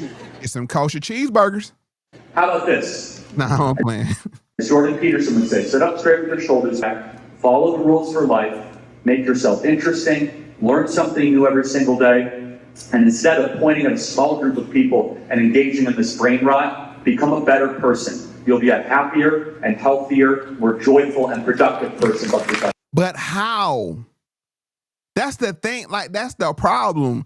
Nobody tells you how. What we're going to do is, and this is a capstone for me having over 5 years of stating what the problem is, going into the 6th year, we're going to address the how. See, I even myself, we need to go more and less in stating the problem. Because if you don't think the problem is what I state the problem, then you need to find another channel or more aligned to what you're saying, your life choices, or just stay tuned in because you find me entertaining. That's fine. But if you think I'm right on the root cause of the problem, our next step is how do we counter the problem? And this is why I love Neely Fuller in life. And you're saying, and it's not him because he wouldn't want any praise for his personal self, but for his code. And that's, don't do anything non-constructive. Make everything constructive. Every interaction needs to be constructive. That's actually something you can practice. Dr. Stephen Covey, 7 Habits of Highly Effective People. That's a how. How do you reshape your habits? That's a how. We don't need any more pep rallies or stump speeches. When I get off my soapbox, let's go back. Okay, so that's just the point. Now that's him going back at Nick Fuentes. Okay. Okay.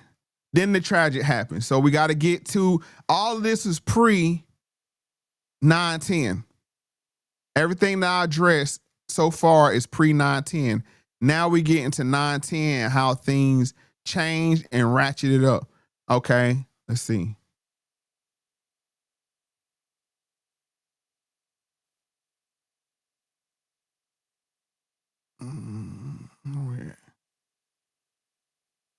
Number 8.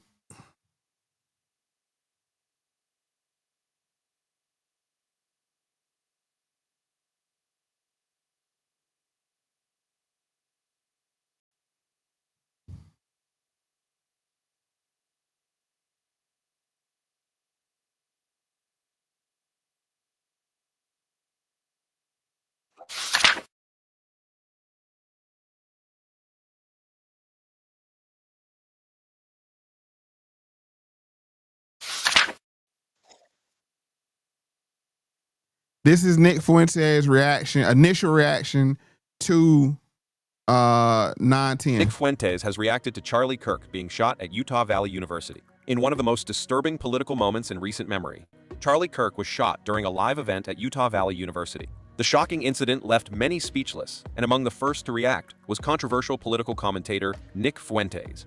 Shortly after the news broke, Nick took to X, posting a heartfelt and emotional response. "This feels like a nightmare. One of the most horrific things I've ever seen. I feel absolutely gutted and devastated. Pray for Charlie Kirk's soul, his young family, and for our country. The violence and hatred has to stop. Our country needs Christ now more than ever." He also posted a second tweet simply saying, "Pray for Charlie Kirk." For someone known for stirring controversy and hardline views, this was a very different tone from Fuentes, one filled with real grief, urgency, and shock. And honestly, it's understandable. No matter what your political background is, watching a public figure get shot live during an event is horrifying. Fuentes may clash with Kirk on certain issues, but they've also shared similar stages and speak to the same conservative audience. This hit close to home for him. Yeah, and then he went on to give a eulogy on his next live show. I think he took a day off, 9/11 off. I think he came back 9/12, or that he took 9/10 off and came back 9/11 and gave a eulogy, kind of mending the fence with Charlie Kirk. And doing so, I think he understood. I'm just going to say it now.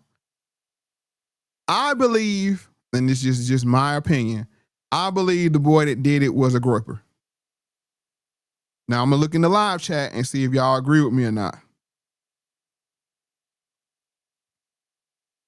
Someone said he really wanted to say, "Charlie, out the way, it's my turn."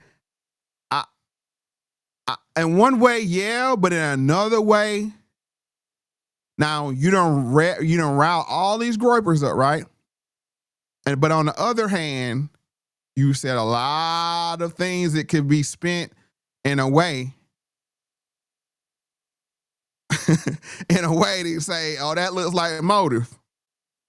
Now I got some evidence, supporting evidence to my assumption. So I'm not just jumping out there. And I said that in a tweet very early on because I've watched enough of this whole thing play out pre 9/10 to say, because it only takes one. And here's the thing, with video games, with rap music, even with medication, drugs, whatever else, 1 million people could consume it, 1 million people could play it, 1 million people could listen to it, but it only takes one to take the message in the wrong way, and their mind, what Charlie Kirk was talking about, they're in the mind state, in that mind state, and that message hits their brain, and it comes out another way. All right, but in doing so, before we go there, let me see if this clip's gonna play.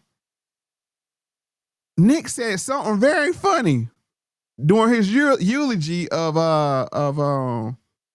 Charlie Kirk. Oh, let me go right here. Oh, no, wrong one. Wrong one. I'm in the pre-show. No. Let's go. All right. Did the comments get fixed? Comments still didn't get fixed. What the heck? All right. Watch this. Let's see if we get this playing. Somebody said, or the right, yes, or the right way.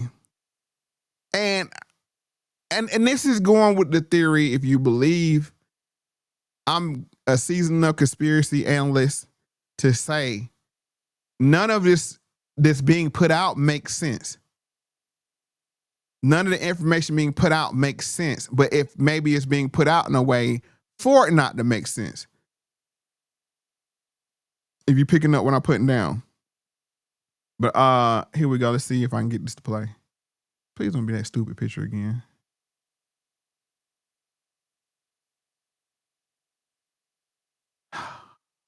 Yep, stupid picture again. Let's see. But we got the workaround now.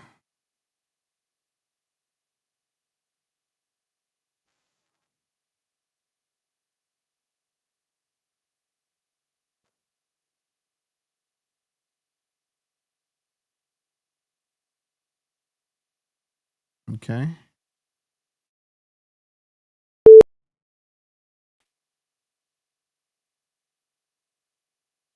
I don't know why I do that and download that stupid picture. But here we go. We got the workaround. Oh. Stop. I think I need to share it sound. Share. Okay, share with sound. Okay, we're good now.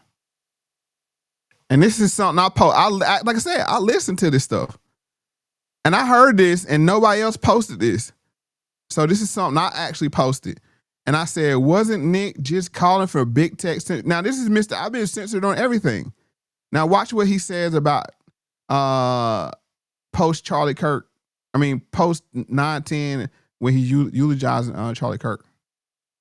Charlie Kirk, for the people that are selling t-shirts, mocking his execution. For the people that are saying he deserved it for some such other reason. These people must be ostracized from our society. We must identify them. We must have them fired from their jobs. They must be censored on social media. Excuse me? Excuse me? Mr. I've been banned from everything, deplatformed from everything. See what I'm saying? Like, that's wrong. Push the right button and they turn to straight hypocrites. Push the right button and everything they said. Yeah, it's crazy. It's crazy. There's no, I'm like this. If your speech offends me, I still want you to have the right to freedom of speech as long as you ain't inciting violence. I don't want to take your speech away from you because it offend me. If we're playing by the rules of the Constitution, is what you're saying. But yeah, I'm gonna play it again. Yeah, so much for conservative out the window real quick. Let's go. But I think there's an ulterior motive for that too. I think he knew he had to come strong this way to distance himself from what I'm probably sure he has a notion just like I do. I never thought for a moment that it was what they call it, a blue hair transgender or whatever they want. They were saying the trope or meme they like to use. We must identify them. Palantir.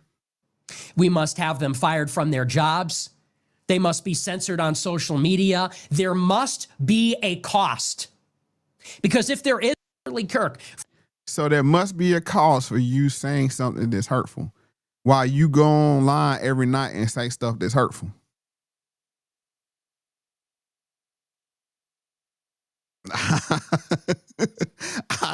I don't understand it. And it's not, I don't understand. I get it, what he's doing, but I don't understand the fact that how you can say one thing and have with a straight face come back and say something that completely contradicts what you said the night before. Yeah, pot, meat, kettle. Exactly.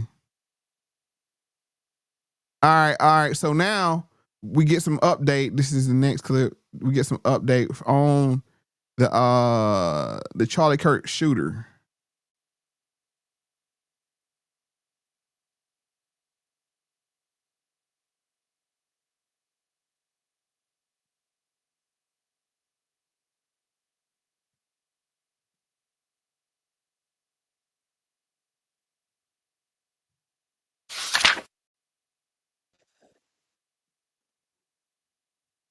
New details about the man accused of killing conservative activist Charlie Kirk. The suspect expected to make his first court appearance tomorrow. KTLA's Jillian Smuckler live with the latest. I mean, let's go back and look at this guy. And like I said, if you're subscribing to the narrative that he did it, we're not gonna go all full Candace Owens and it's this and that. And I'm not saying that she's wrong, because there is, from what's the information that's being put out, there's so many loopholes and flaws with that story. Now, my question is that being put out to mask the fact that the actual person that did it is from the same side politically as the person that was done to? So let's put this confusing information out and let's put our number one conspiracy theory out to cloud the water. Yeah. So nobody believes that he did it either because it's a bigger conspiracy, or they believe that he was living with a transgender and somehow he had become brainwashed and being a leftist. Now, I want y'all to pay attention to the visuals of him. New details about the man. Bruh, sunglasses on the brim, Utah. Nah, he don't give me the vibes of a quote unquote liberal.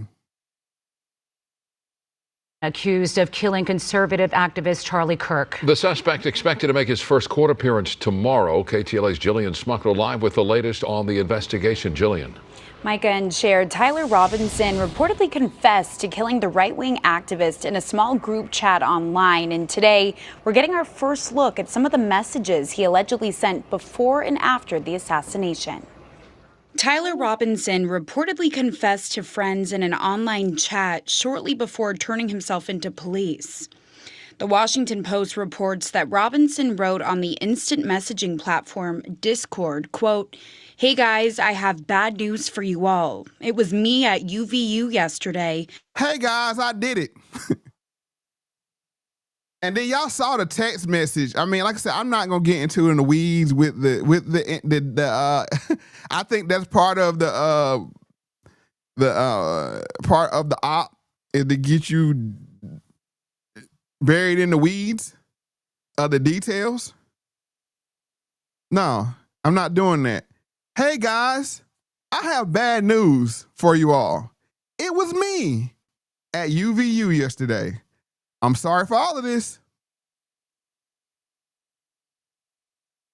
Right. Hey, hi guys. hey, and we're not laughing about this, but this is too stupid to be stupid. No, I ain't buying it. No, And this is the word. You know, the word of the year was slop, right? I don't know if y'all knew that or not. The word of the year was slop. But this is the slop that they're feeding y'all. I'm good. I don't eat slop. I'm good. This is the slop. Hey guys, I have bad news for you all. It was me at UVU yesterday. Me what? Did what? I'm sorry for all of this. And then you say now, post alleged to be from Tyler Robinson. Not confirmed. I mean, it's easy to confirm it. I mean, if it's on a Discord post. Come on. I'm sorry for all of this. The message was reportedly sent Thursday night, about 2 hours before officials say Robinson was taken into custody. The message was allegedly sent from Robinson's account to a small private group of online friends made up of about 30 people. Okay, so now they sent this to 30 people. He sent this to 30 people, and nobody else has been arrested. They didn't arrest the girlfriend, quote unquote girlfriend. Nobody's been arrested. 30 people were sent this. They didn't. Then nobody called because they said it was sent right afterwards. Nobody called and said, "Hey, got this lead." Nobody did that, but then nobody get arrested either. That don't make no sense to me, especially from the most vindictive or one of the most vindictive administrations there is that killed your friend. Don't make no sense to me. That ain't flying. Former FBI special agent says messages online will play a major role in this investigation. I bet you messages online will. You notice we haven't got very many messages after the initial initial leak came out.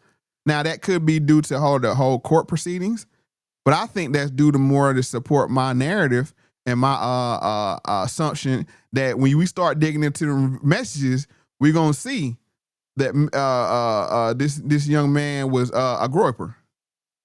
To be completely honest, in terms of motive, I'm actually not that concerned that he's not cooperating, just because, in my opinion, there is a lot of evidence right now, and I do. So he turned his dad. He confessed to his dad. His dad turned him in, but now he's not cooperating. You would think to spare your life, you will cooperate, so at least you don't get, the penalty. But now he's not cooperating. And they got him buried. They got him under wraps. Nobody's heard nothing. It's difficult for him to get lawyers. I mean, if you believe what's coming out about this story, something don't smell right. And I think that was the whole why it took so long to find him. Because if it took that long to find him, we need a refund for Palantir. Let's just keep it 100. I thought Palantir knew everything about everybody. But now they don't, now they can't find this dude with a digital footprint, and now we don't have nothing coming out about his digital footprint. I believe when they found out who it was, and I think they knew right away who it was, if you believe in the narrative, I think that they said, holy crap, we got one of ours, and when I say one of ours on the right, did this to one of ours. But we can spin this as the radical left. That was the talking point. Radical left, the radical left. And then we had the dude pop off at the ICE thing right after this. Right? We're saying like bang, bang. You know what I'm saying? Like 2 or 3 happened, like events happened right after this. It's the radical left. Right? Because they said we have a golden opportunity, but we can't let this small detail get in the way. Yeah. Fast forward, here we are. Let's continue on. I think we are going to get the why through social media. Robinson was arrested last week after he allegedly shot and killed Charlie Kirk at a Utah Valley. No, I think you misunderstand. So we all share Moe. He is ours. No, it's not he's ours. I'm talking about the people that want to use this and politicize it to win 2026 and 2028. You got to think, the top dog of the biggest political machine on the right was taken out. If it comes to find out it was somebody on the right that did it, that's very deflating. So what do? You had to spin it in a way that it was the ops. That's just like in the streets. It might be somebody that's from the same set, took the old boy off for whatever reason. They maybe was sleeping with his girl or whatever. But now we like, bro, this is gonna tear the whole crew apart. All right, we just gonna have to E-Class, what your boy Slim Charles say? We gonna have to fight on that lie.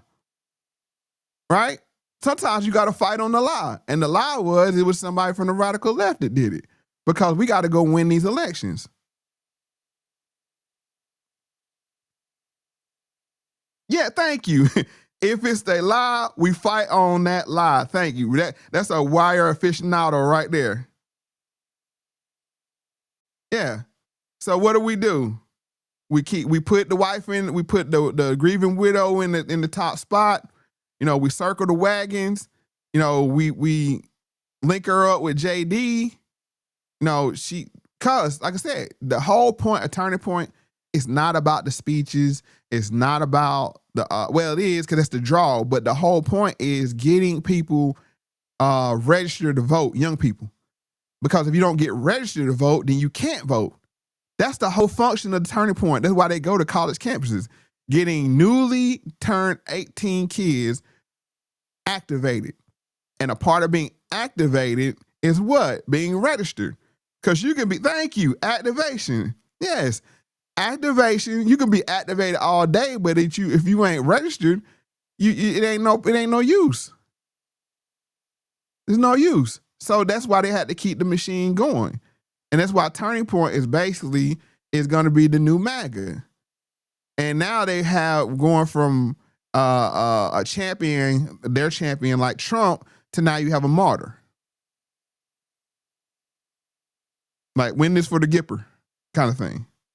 All right, let's keep going. Valley University event. The conversation on Discord shows members of the group chat reacting to the assassination before they knew Robinson was allegedly involved. The only response from Robinson's account came the day after the shooting, just before 8 o'clock. He reportedly wrote on Discord, "I'm surrendering through a share a friend in a few moments. Thanks for all the good times and laughs. You've been so amazing. Thank you all for everything." FBI. That don't sound like somebody that did this. And I'm not saying he didn't do it. I was saying that sounds like somebody wrote that for him. Somebody got the back door and wrote these messages just like they wrote the text messages. Oh, yes, I'm in my vehicle. Say, what? Sheriff, yeah, my sheriff friend. What? That's not how teenagers talk. It sounds like somebody got the back door to his account. They said, all right, kid, we're going to write this up for you. And you're going to do we're going to suppress this as much as we can because you already made a mess. So you got to do the right thing here. No? Let's keep FBI going. Director Kash Patel also released new details from the investigation, claiming Robinson's DNA was found on items near the murder scene. Patel also claims that text messages reveal Robinson's alleged plan to assassinate the conservative activist in a hatred for his beliefs. His text messages to who? That's what I'm saying. Nobody else been arrested. You can't send a text message to yourself.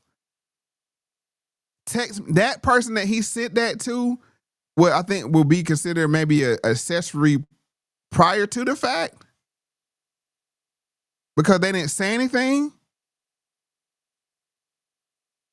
That's what Cash Money got to say. Family has collectively told investigators that he subscribed to left-wing ideology. He claimed that he had an opportunity to take out Charlie Kirk. And his family claimed that he subscribed to a left-wing ideology. Where's the text message that support this? Where's the evidence that support this? Yeah, Cash Money, oh yes, he subscribed to what left-wing ideology? There's a bunch of left-wing. Was he pro-Palestine? Was he pro-transgender? Was he pro-Marxism? Was he pro, just left-wing ideology? It's like I said, it's too vague.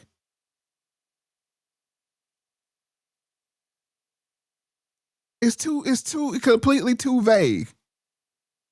But I hate to belabor this clip, but we got to keep going. And he was going to do it because of his hatred for what Charlie stood for. But you know who else had hatred for Charlie? The Groypers.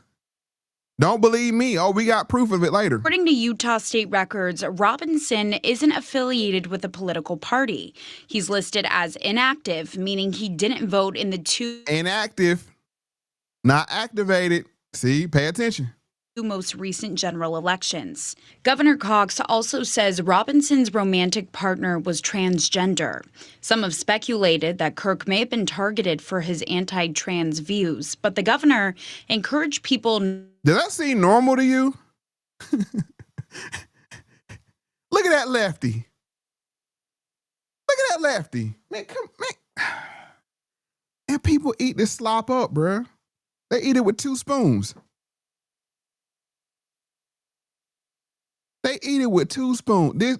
You're saying left-wing ideology, and people might say, or somebody say a furry, or you know then. People might say, well, he had a transgender girlfriend. That don't mean nothing, and I'm gonna prove it. Not to jump to conclusions over Robinson's possible motive for the killing. And Robinson is expected to face capital murder charges in Utah tomorrow. And that's also when we're going to find out whether prosecutors are able to seek the death penalty, something both Governor Cox and President Trump have both called for. If that doesn't happen, though, Robinson could spend the rest of his life behind bars. Back to you. See what I'm saying? Like, he should be cooperating, if nothing else, to save his hide from the death penalty. You would think. Right? Am I wrong? All right, let's see.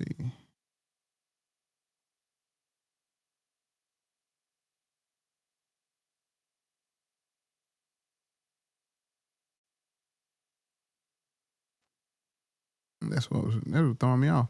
All right, so now that was the latest on the guy. So now let's really see. Now this is where we get. This is where we get deep. This is where we get in the weeds right here. Y'all ready for this? All right. They said because he had a transgender girlfriend, quote unquote, that he had to be left wing. So let's just see about that. Let's see. Number 11.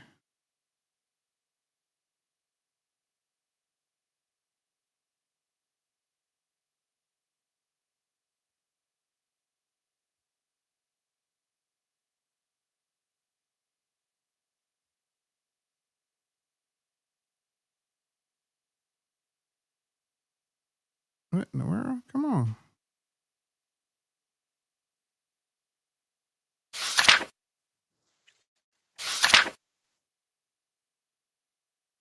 All right, here we go. Girlfriend turns out to be trans.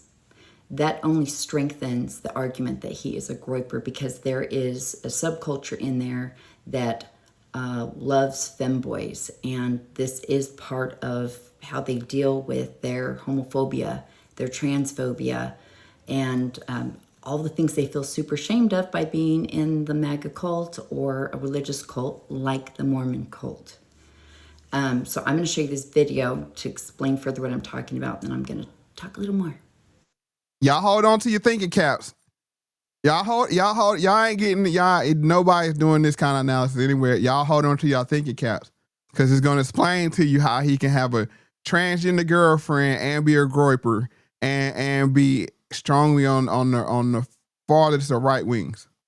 Shooter turns out to have a feminine boyfriend that strengthens the groyper speculations. They are obsessed with femboys. Oh man, the chronically online wokeness is paying off. There exists a subsection of incels who are so celibate and hateful and fearful of women that they groom other incels into feminizing themselves for the sake of the cause. Did you just hear what he just said? And it looks like it looks like he speaks from experience.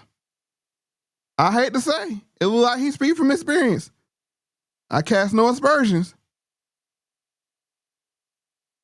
Yeah, he has a tire around his nose. Bruh, peep game. Peep game. And the thing is, this is why you get so much, if you read these message boards, it's so much homoerotic innuendo in it. There's a fascination with the Chad. This is why physiogamy is back. Yeah, so and this is why, if you look at from this lens, from the beginning, when Candace was chastising Nick, if he shares this same mindset, who is this woman to be chastising me? Yeah. Like she sees through me. Oh, we going hey, look. I had to go in the weeds. So we're gonna run this back. Hold on now. Let's see. Shooter turns out to have a feminine boyfriend that strengthens the Groyper speculations. They are obsessed with femboys. Oh man, the chronically online wokeness is paying off. There exists a subsection of incels who are so celibate and hateful and fearful. No, there is a generational disconnect. I understand that. But their leader went on a date with a cat boy. We ain't gonna act like that didn't happen. We're not gonna act like that didn't happen. That their leader, dear leader, went on a date with a cat boy and got caught with some funny movies left up on his live stream.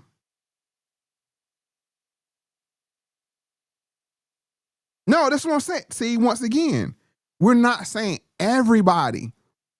Just like I said, some things might be said and they land one way, but there's an underlying meaning to other people. Like, some people take things literally.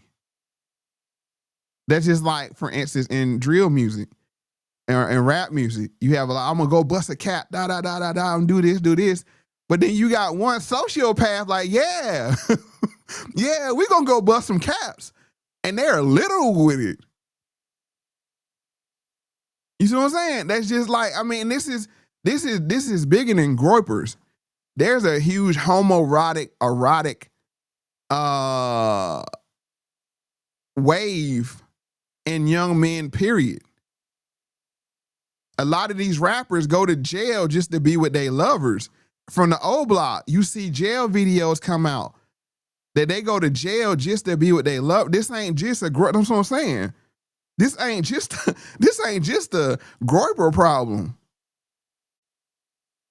And you gotta wonder if you know anything about horticulture. And allegedly, I might have heard from somewhere, maybe. If you're growing cannabis, if there is no male plants, one of the female plants will become a hermaphrodite to create pollen sacs. So is there some kind of, like I said, is there some kind of underlying reaction to like where there is no woman that has to be a woman? Because notice in jail, there's always a woman where there is no women. I'm going to say that again. In jail, there's always women where there is no women.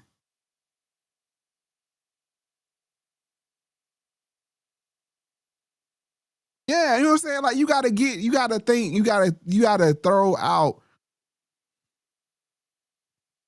This is come from the 7 habits. Seek first to understand, then to be understood. You have to understand what's really going on to be understood.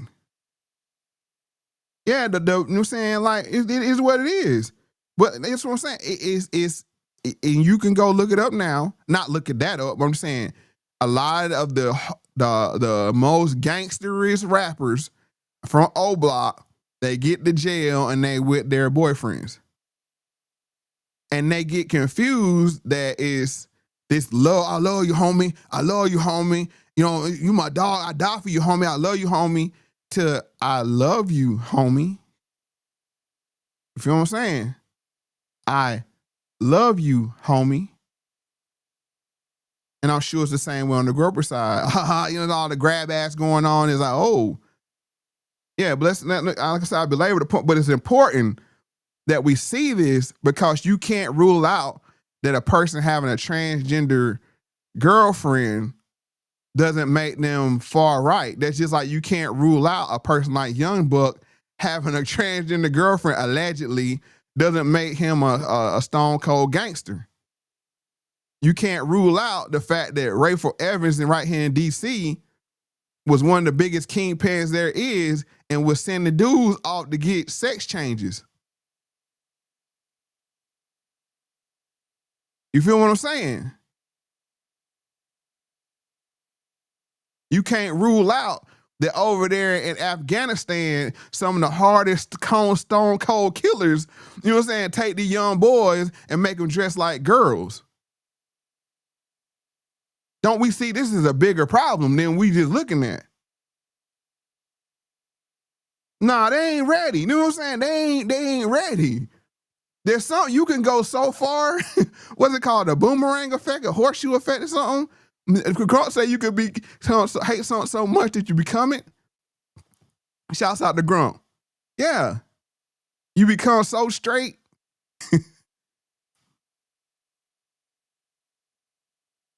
Come on now. Don't act like, you know what I'm saying, it can't happen. But let's continue. Full of women that they groom other incels into feminizing themselves for the sake of the cause. They call themselves operators and cosplay as characters like Ghost from Call of Duty and other very, very militarized characters in gear just to take that gear off and then being all ooh or oh whoa, hey, look at that. And ain't this very Greek and Roman? Hello? Ain't this very Greek and Roman? Didn't the young boys have to, thank you, see? No, Nova know what's up before I even saw your comment. Nova know what's up. Ain't this very Roman? They used to take the young boy, you know what I'm saying? The young soldiers. Yeah. To be more specific, because I know a lot of you are actually looking for information, they wear military cosplays, but underneath those cosplays are like lingerie and knee-high socks. There's even a subsection of femcel who does the same thing, and the groypers hate them. People are just now finding out that there exists a whole subsection of alt-right that genuinely views MAGA, the Make America Great Again movement, as liberal. And you're not even in the pipeline yet. You're looking at it from a way far away. So, may or may not be his roommate. If that. Did y'all just hear what he says? That they look, hold on. Cancel. They look at the MAGA as the liberal. And it's true. It's true. Cause they are really with it. They are with it to the point of no democracy. They're calling for monarchy. They're anti-constitutionalists. You got to really understand what these people believe in. That's what I'm saying. Seek first to understand. And somebody said irony is their cake. Yeah, it's like, yeah. They say something like to test you. You see, you know what I'm saying? Like, oh, I was playing. And if you notice, and that's why I didn't like a lot of that pod bros, they do a lot of grab assing over there too. They do a lot of funny business. I show speed. And what's the other one name? What's the other one? Grunt, what's your boy name? It's I show speed.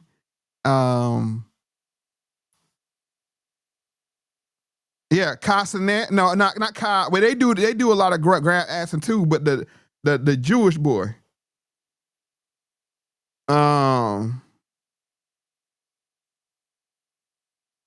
No, not Castanet. What is his name? But yeah, he had, you know what I'm saying, him and I Show Speed, and you know what I'm saying, be doing some wild stuff. I'm just saying, so on that whole spectrum of pod bros and the young right, there is a fluidity there. Just like I said, on the gangster side, there is a fluidity there. Yeah, you even saw this in the show The Shy. One of the biggest gangsters on there had a transgender girlfriend. He was running around like Batman doing vigilantism over.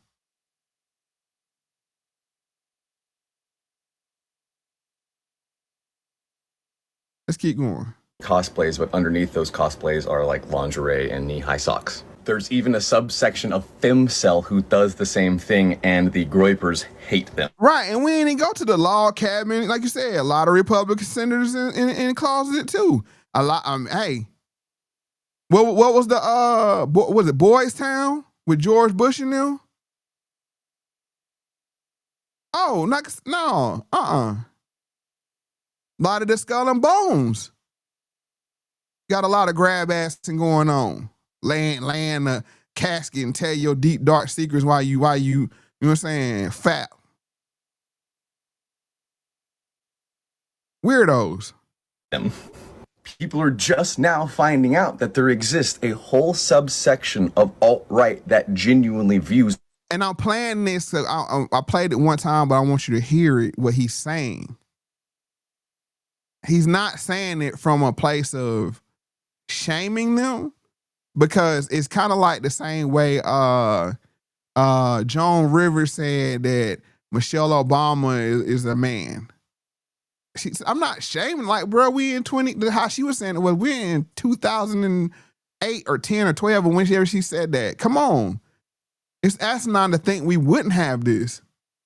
So you got to read tone when people saying that. This ain't like a slam or I got you. This is do you know what's going on the other side?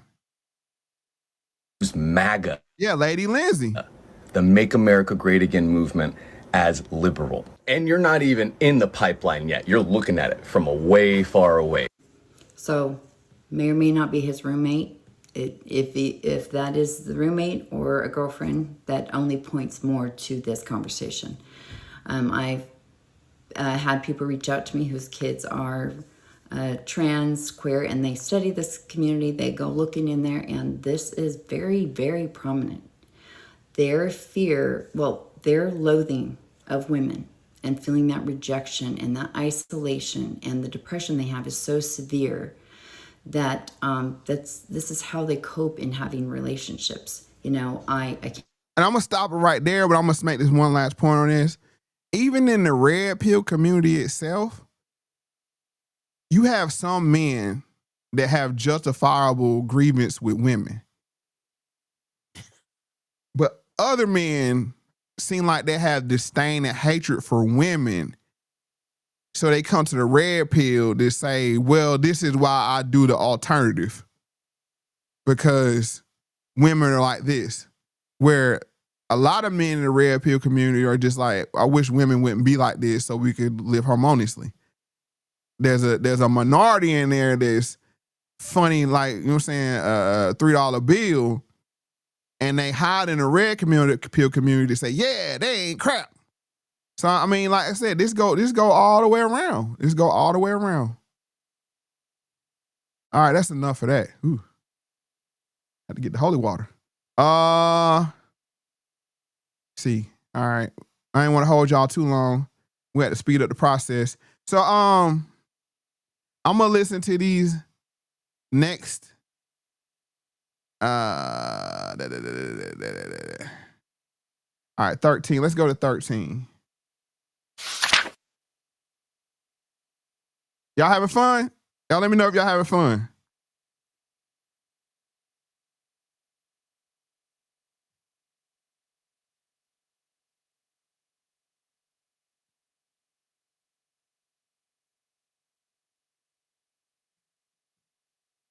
Great. You having fun? Oh, and shout out to Andrea. I saw you slide in here day one. I ain't miss you. I was on a tangent there. I appreciate that, Eric P. Like I said, I say this, like I said, pay attention to everything, the truth reveal itself. I don't ever come into something, and I'm gonna give y'all a tip. I'm gonna give y'all a tip.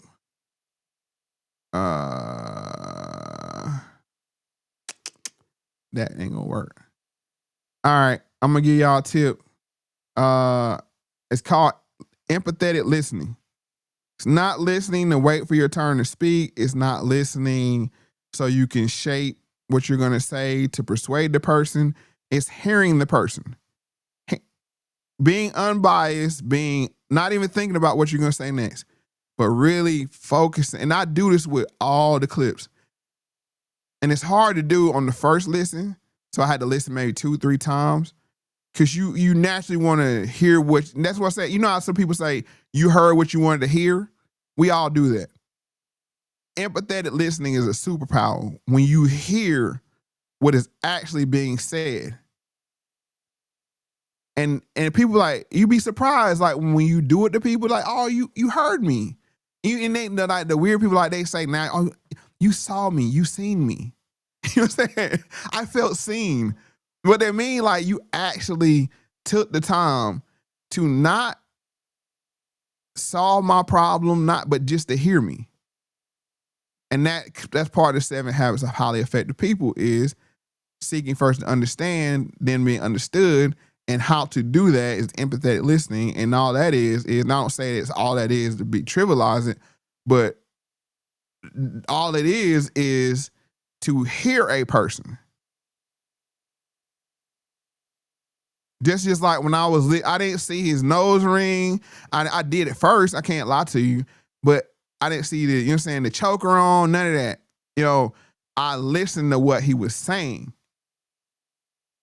And like I said, it takes 2 or 3 times sometimes.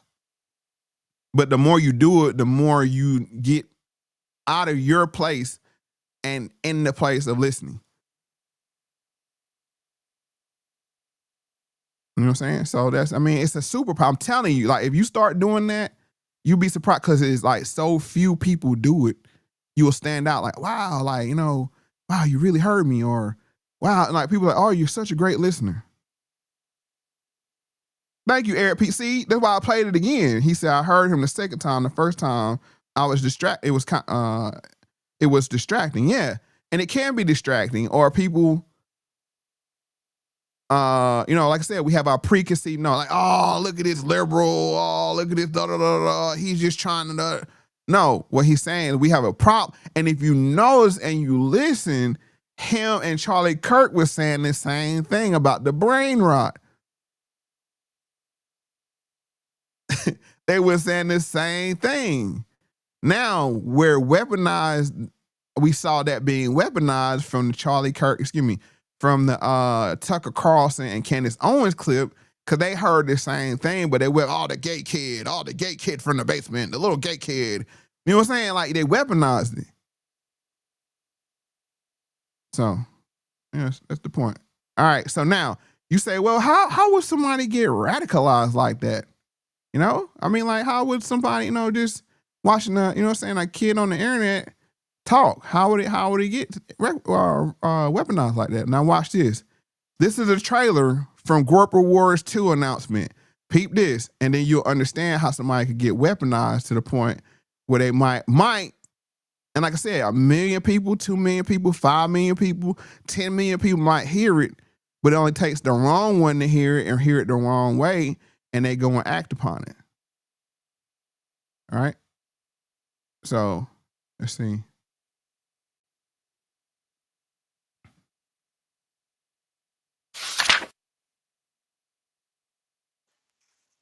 Peep this.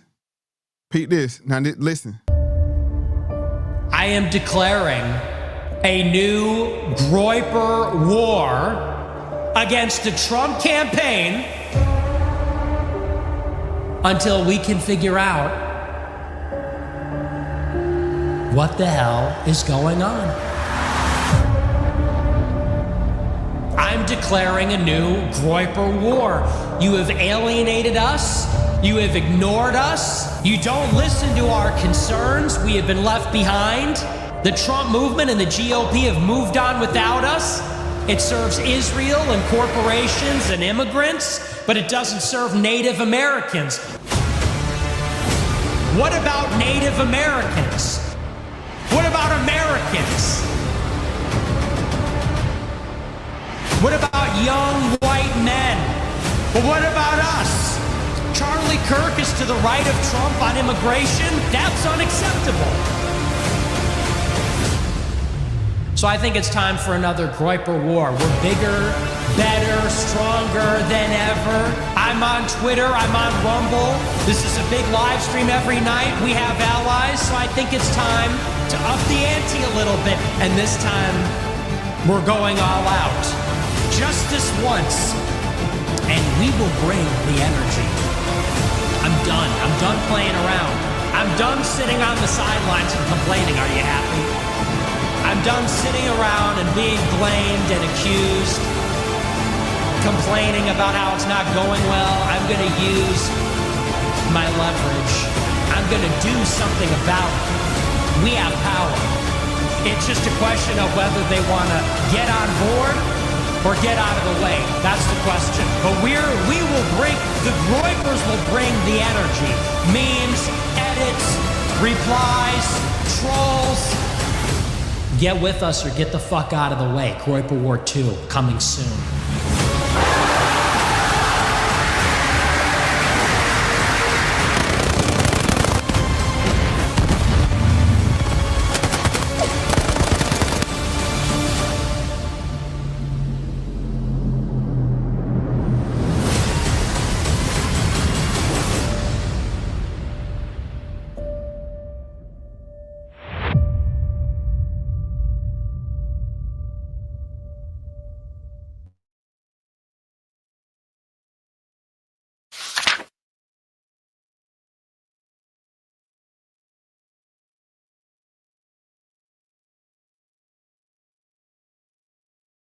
So we're going to play that back again, but just imagine being a young, impressionable, isolated, trying to think of the correct words,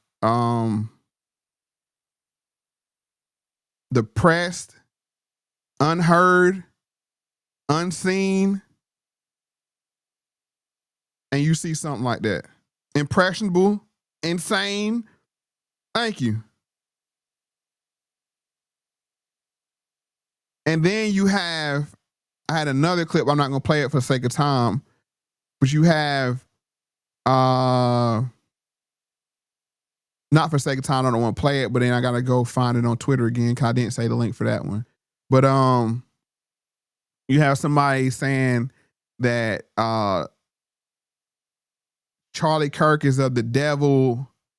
He's a retarded idiot, fake Christian, anti-white. Hold on. I'm gonna see if I can find it now because I want to speak for itself. Y'all bear with me. Like I said, I don't want to hold y'all too long. Hopefully some of y'all are on Christmas vacation.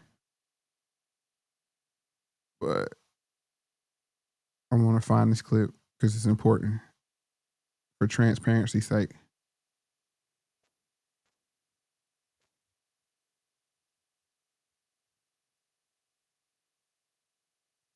Watch, I'm not be able to find it.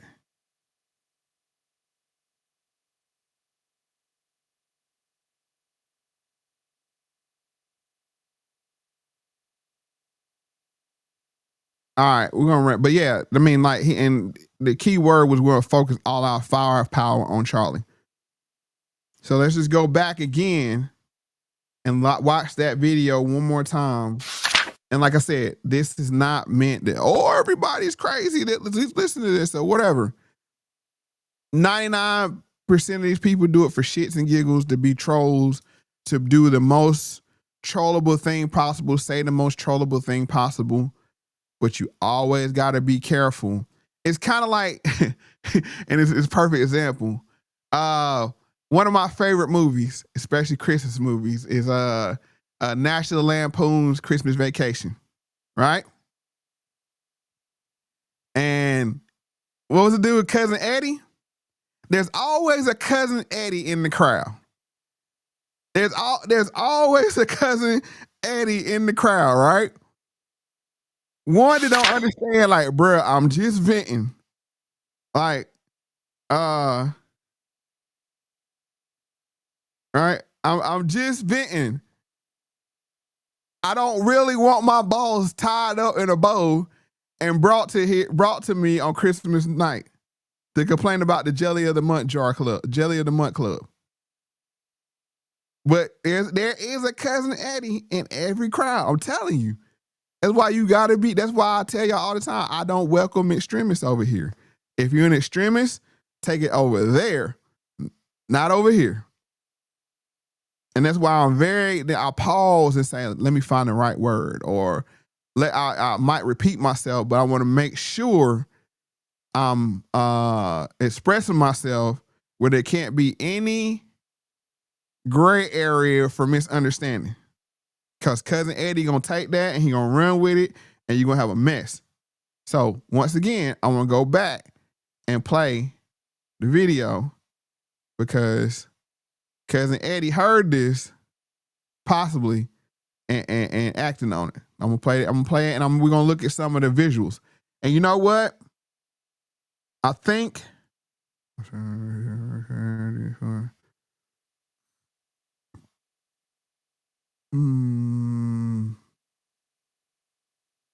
yeah. So what I'm gonna do is I'm gonna break down this right here, and then everything I have after this, I'm gonna come back, hopefully maybe tomorrow night or the night after, hopefully tomorrow night, and I'll do a short show because I want to do it as justice, because that gets into my explanation of once you remove Nick or neutralize Nick, what's the purpose of Candace Owens? So I'm gonna do a 1950-60 Batman and say, would a dynamic do well get away, or you know what I'm saying, kind of thing ending, right? But we got to look at this trailer one more time because there's a lot in there. It's a very visually, really overbearing. It's a lot in there. B-side said, hey, Mo, I'm a bit behind, but the engraving was very odd, especially with the two other such events about a month. Yeah, same Mo time, same Mo YouTube channel. Now, it's not a cliffhanger. It's just that we ran into the technical problems. There's some clips that I probably need to fix, and I don't want to make this a 4-hour show. And I don't want to rush through it because this Groper's announcement trailer is what sold me on my theory that he may have actually done it.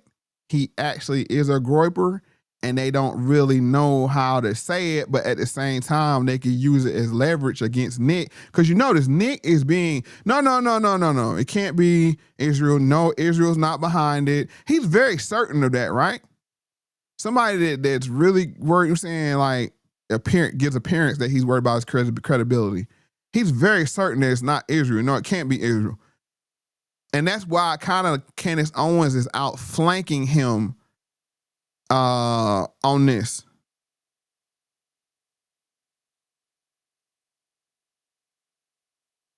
Right? Candace Owens is outflanking him. He has to be the moderate because, like, if he really starts to run with it, they might, hey, Nick, hey. And to be honest, this is just me speculating now. I kind of think that's what the Tucker Carlson interview was about. Come on down to the cabin, Nick. Like, hey, we know what your boy was. You play ball. You know what I'm saying? You get up under the umbrella, you're going to get wet, B.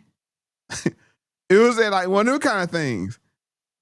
And he tried, but I don't think his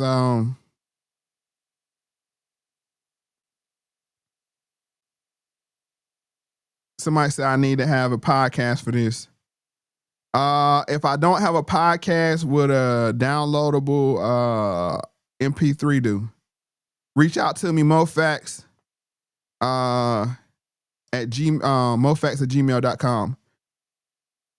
I don't know when I'll be able to get loaded as RSS. I'm trying to do that in the next year, get all this to RSS feed, but I don't want to use YouTube's RSS feed. So, but if you need it in the immediate, reach out to me. I'll download it as an MP3 and I'll send it to you. How about that? I will do that. And that's for anybody. Reach out to me.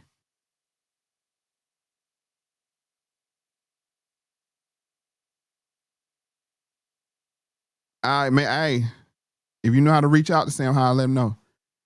All right. So now we got to go back. And this is where we wrap it. But you're saying we're going to spend about 15 minutes on this. And I'm not going to hold y'all past 11 o'clock because I know some of y'all are, like to get into bed. So I want to hold y'all too long. But we will run this back. We definitely will run this back. Let me stop this. Let me do this.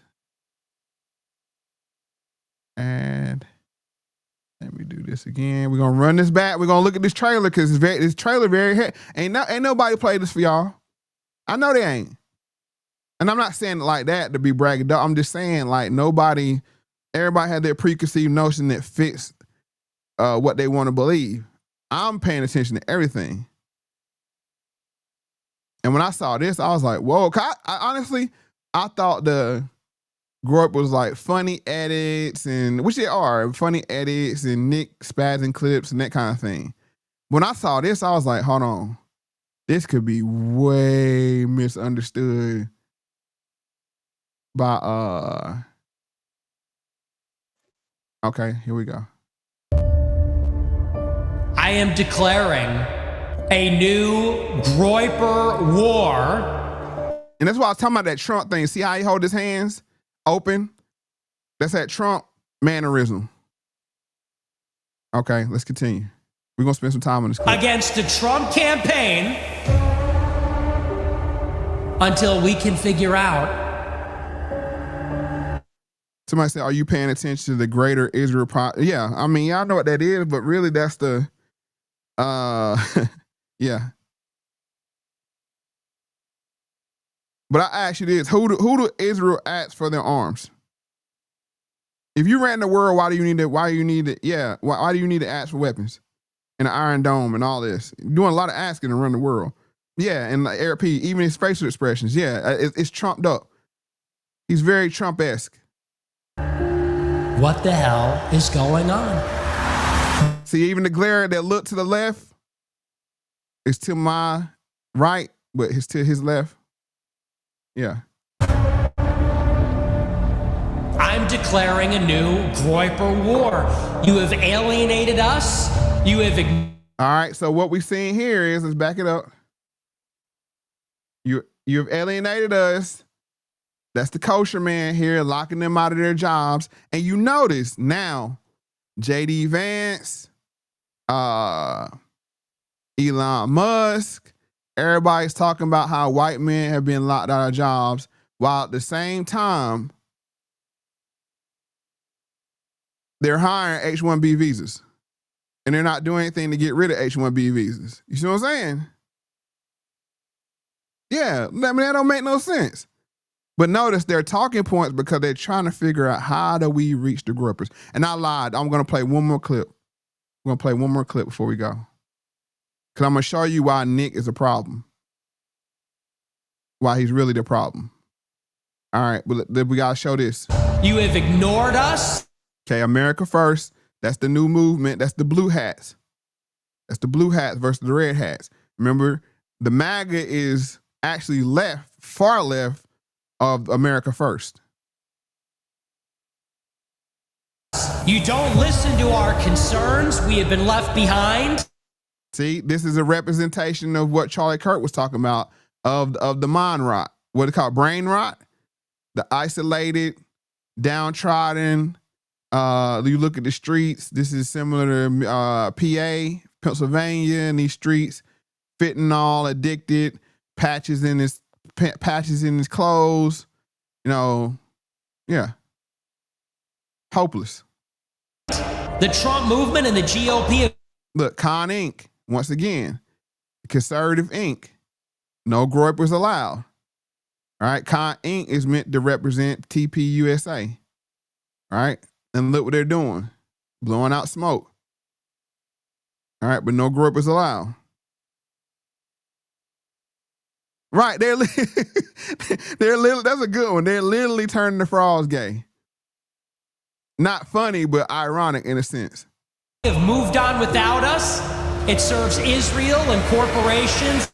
Now look who's working together. Look who's on this side of the table. Look who's on this side of the table. That's what I said. Look who's on this side of the table. Look who's on this side of the table. And I told, I spoke somewhere, and I said the Indians are being set up to replace the Jewish people. They make a great number 2. They make a great Scottie Pippen to the Michael Jordan. All right? They don't have aspirations, and even in their geopolitics, they don't have aspirations to be number 1 like a China. They're like, long as the deals are lucrative, they don't really have concrete alliances. Yeah.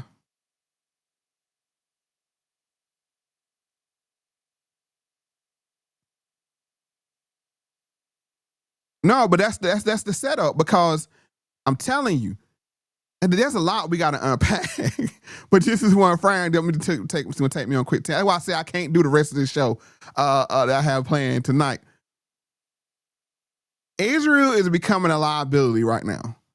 And the reason why Israel is becoming a geopolitical liability is for 2 reasons. 1, Qatar is willing to give us the same thing that Israel provides. And what I mean by that is a foothold in the Middle East to do, you know what I'm saying, launch military action from. You remember, you know what I'm saying, like they made Netanyahu call Qatar and apologize for, you know what I'm saying, bombing after the whole Iran thing. You know, that's what the whole Air Force One and all that's about. They're saying, hey, we can do what they do, and we don't come with the baggage. All right. 2, the fact that you have a huge population now of what they call the JQ, the Jewish question, and this infested the right wing of politics, and I would say the left wing of politics. So there's really only a small group that's very powerful, but it's still a shrinking group of people called Christian Zionists who are pro-Israel. The far left is like, we pro-Palestine. The far right is starting to ask questions. Right. The U.S. just needs space for military foot, and really they're slowly losing the need for that because you have robotics, AI, and all these things like that. So it's just they're becoming so efficient that we don't need this huge ground strike anymore. So now that's why you see this is what this picture is. All right, let's continue on. And immigrants, but it doesn't serve Native Americans. Now look, now you have everywhere you see frogs is supposed to represent white people. Or groypers. Groyper babies, groyper woman, groyper man. Look, they're surrounded by black people. And I would say this is probably to represent what's going on in Somalia. Going on, in Minneapolis. Americans. Look, the battle for a nation. Now, these key words. This is key words. The battle for a nation. You're ramping it up like, bro, this is it.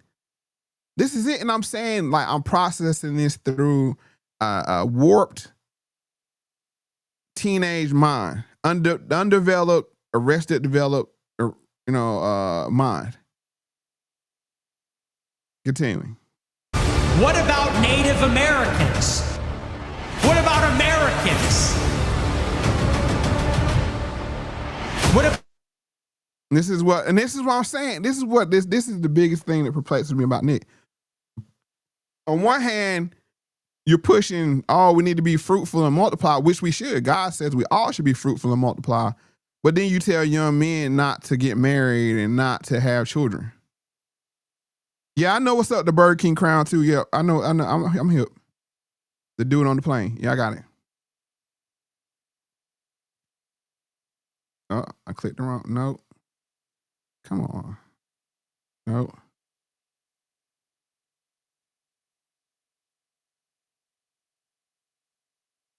Saw that already. Battlefield. Okay, that's where we're at.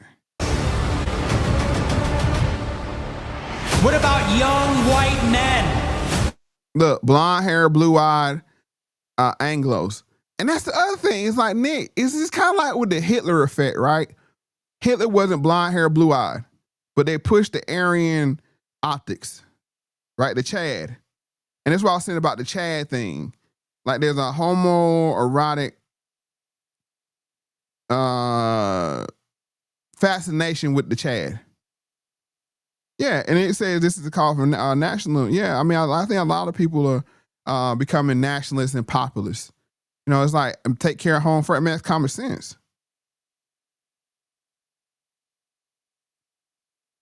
Yeah, but the question is, if you can't, they want to be Chad, but if you can't be Chad, what's the second best option? I don't think you want to know the answer. But what about us? Look here.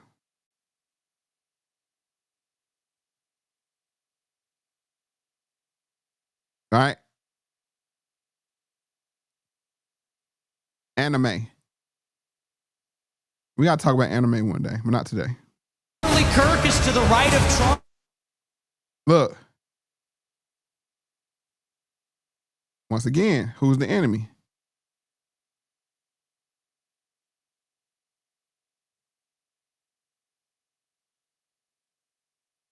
Look who the enemy is. And that's what I'm saying. In a 2-minute and some change clip, all of these images, all these ideas are being compressed down and shot past your conscious mind to your subconscious.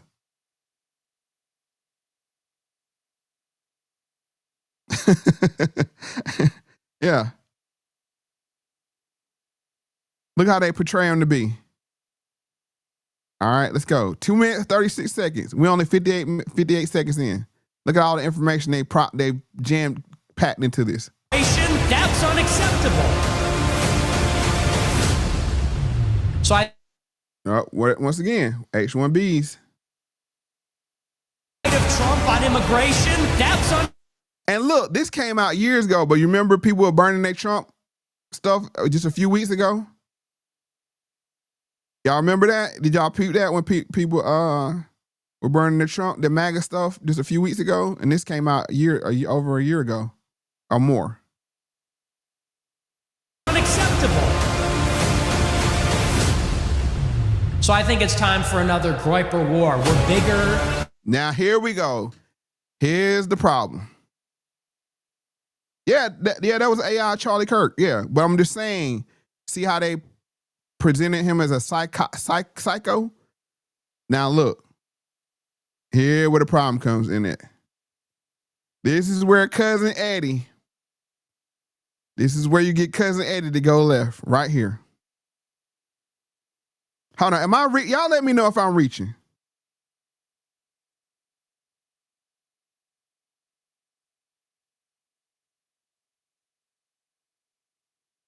Y'all let me know if I'm reaching. Now we're not talking about the average. We're not talking about the average. We're talking about Cousin Eddie. Talking about Cousin Eddie. Now watch how the guns come into play. At the 1 minute mark, the guns come into play. Better, stronger than ever. I'm on Twitter. I'm on Rumble. This is a big live stream every night. We have Look. Allies, so I think it's time to up the ante a little bit. And this time, we're going all out. Justice once, and we will bring the energy. Look at that. And you know what? That might be Nick Fuentes, but I'm going to tell you who their king is. Nick is not their king. You know who their king is? I'm gonna ask y'all. Who is the Groyper king? Yeah, the Roman salutes as well. Who's the Groyper king? And somebody said, is this an FBI tactic? No, not Milo. Well, what I laid out tonight,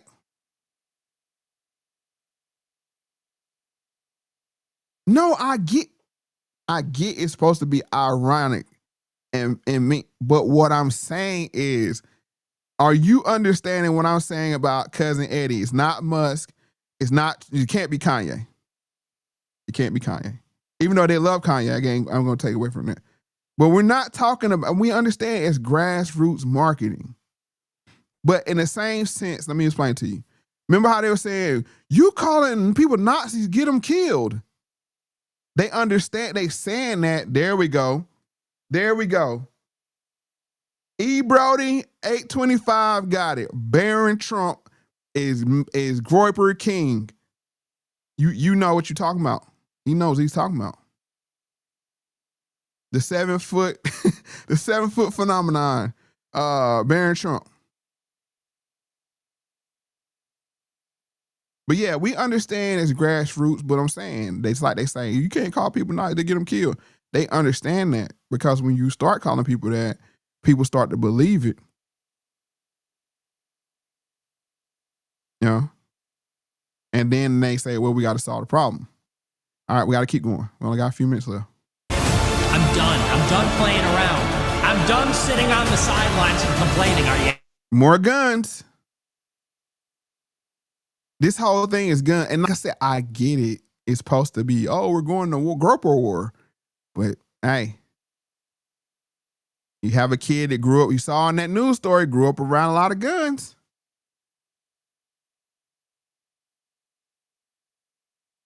Very impressionable. I'm done sitting around. See what I'm saying? And being blamed and accused, complaining about how it's not. No, we're not saying Barron's behind this. It's. I'm not saying Barron's behind this video. What I'm saying is that's who they look to as the King Chad, as the Groyper King. Like if you, like I said, if you understand memeology, you know, you will understand like he is the pinnacle of Groyperism. I would say he's probably even more popular than Trump at this point.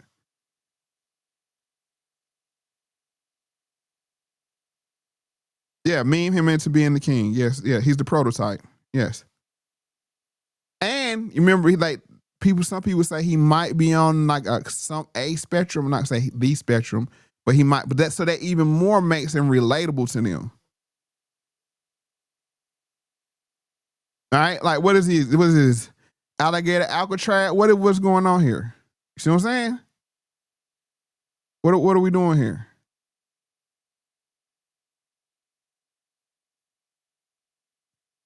Not going well. I'm going to use. Now, so we're going to say in all fairness, if you can say leftist ideology can drive transgender people to be violent, the same has to be true on the far right. See what I'm saying? See how that goes? Because humans are humans. It's just whatever direction they're being pushed in, left or right.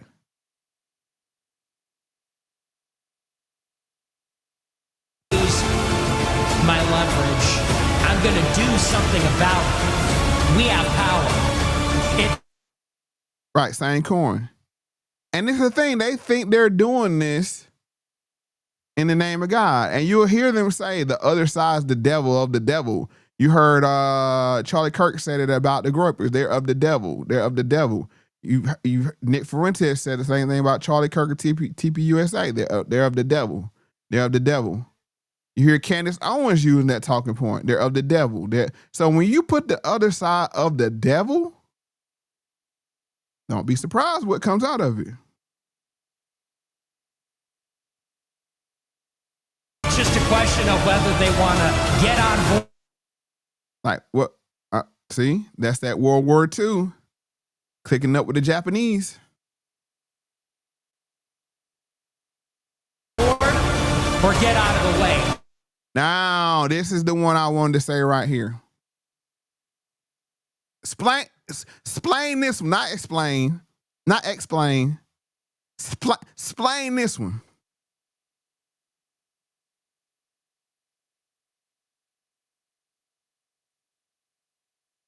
I'm gonna wait.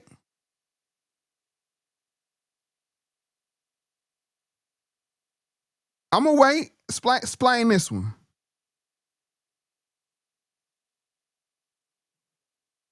Look at there. Pow, pow, pow, pow, pow. What is this red spaghetti sauce on the wall?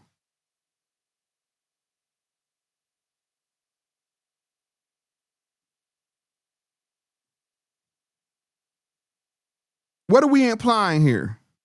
Yeah, ragu. What are we implying here? See, now we're getting past rhetoric. Now we're getting past memes. Now we're getting into a whole nother a level of propaganda here. Now, this probably was considered based, but hey, this one scene right here. Yeah, let's keep going. That's the question. But we will break, the Groypers will bring. Once again, the devil meme. Watch this. Look, I'm going to go back. I'll go back. Question. But we will break the Groypers. What that? 666. Thumbs up. See what I'm saying? Yep. He caught it. Matthew caught it.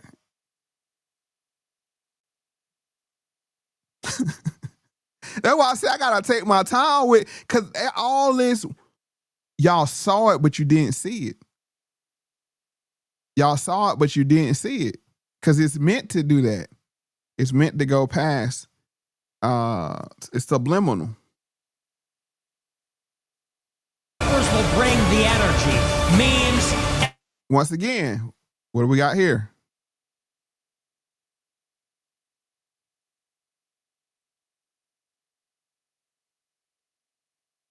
Yeah. Of the devil.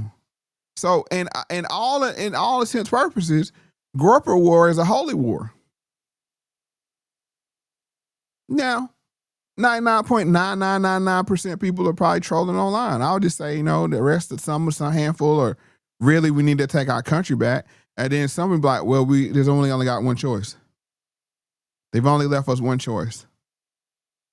Right? And there's a saying, and I've heard it from both at the left and the right. The tree of liberty is watered with the blood of something. Let me see how that quote go. Somebody put it in the chat. When you start using rhetoric like that, we pass based. We going to somewhere else. Keep going. Somebody put that in the chat if you know what I'm talking about. The tree of liberty quote. Edits, replies. Once again,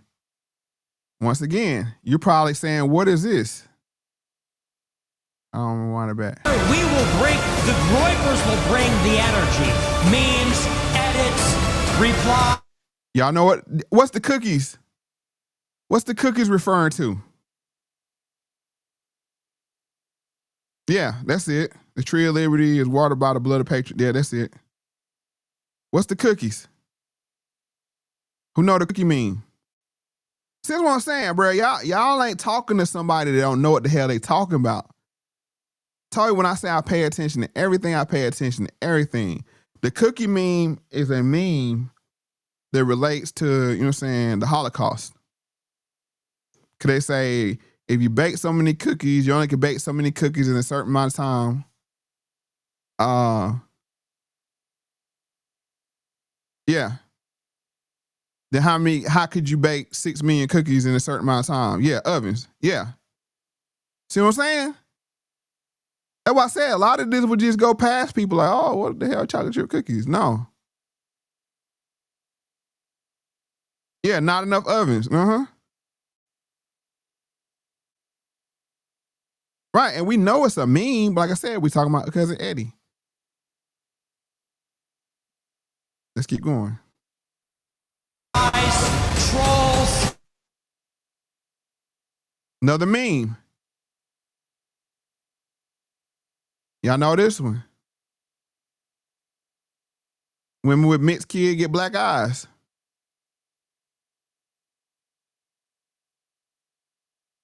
Yeah, they packed a lot into, bruh. Like this is like racism fentanyl out this mug, bruh. It's so potent. It's so potent. Like it's got to be cut. And we still got another 36 seconds left.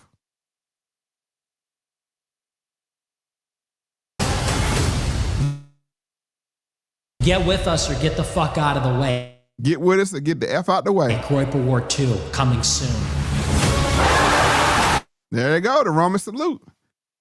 Oh, that's just what Leon saying, I love you. That's his hearts and wishes or whatever the hell he was saying. Come on, knock it off. We know your past, Elon.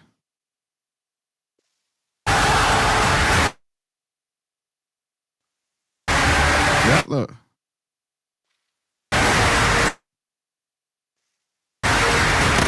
There it is.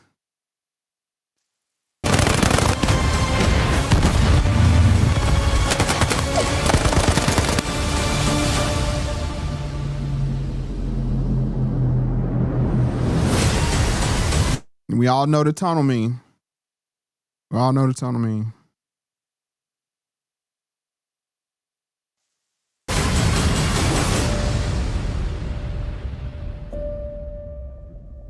On the fight.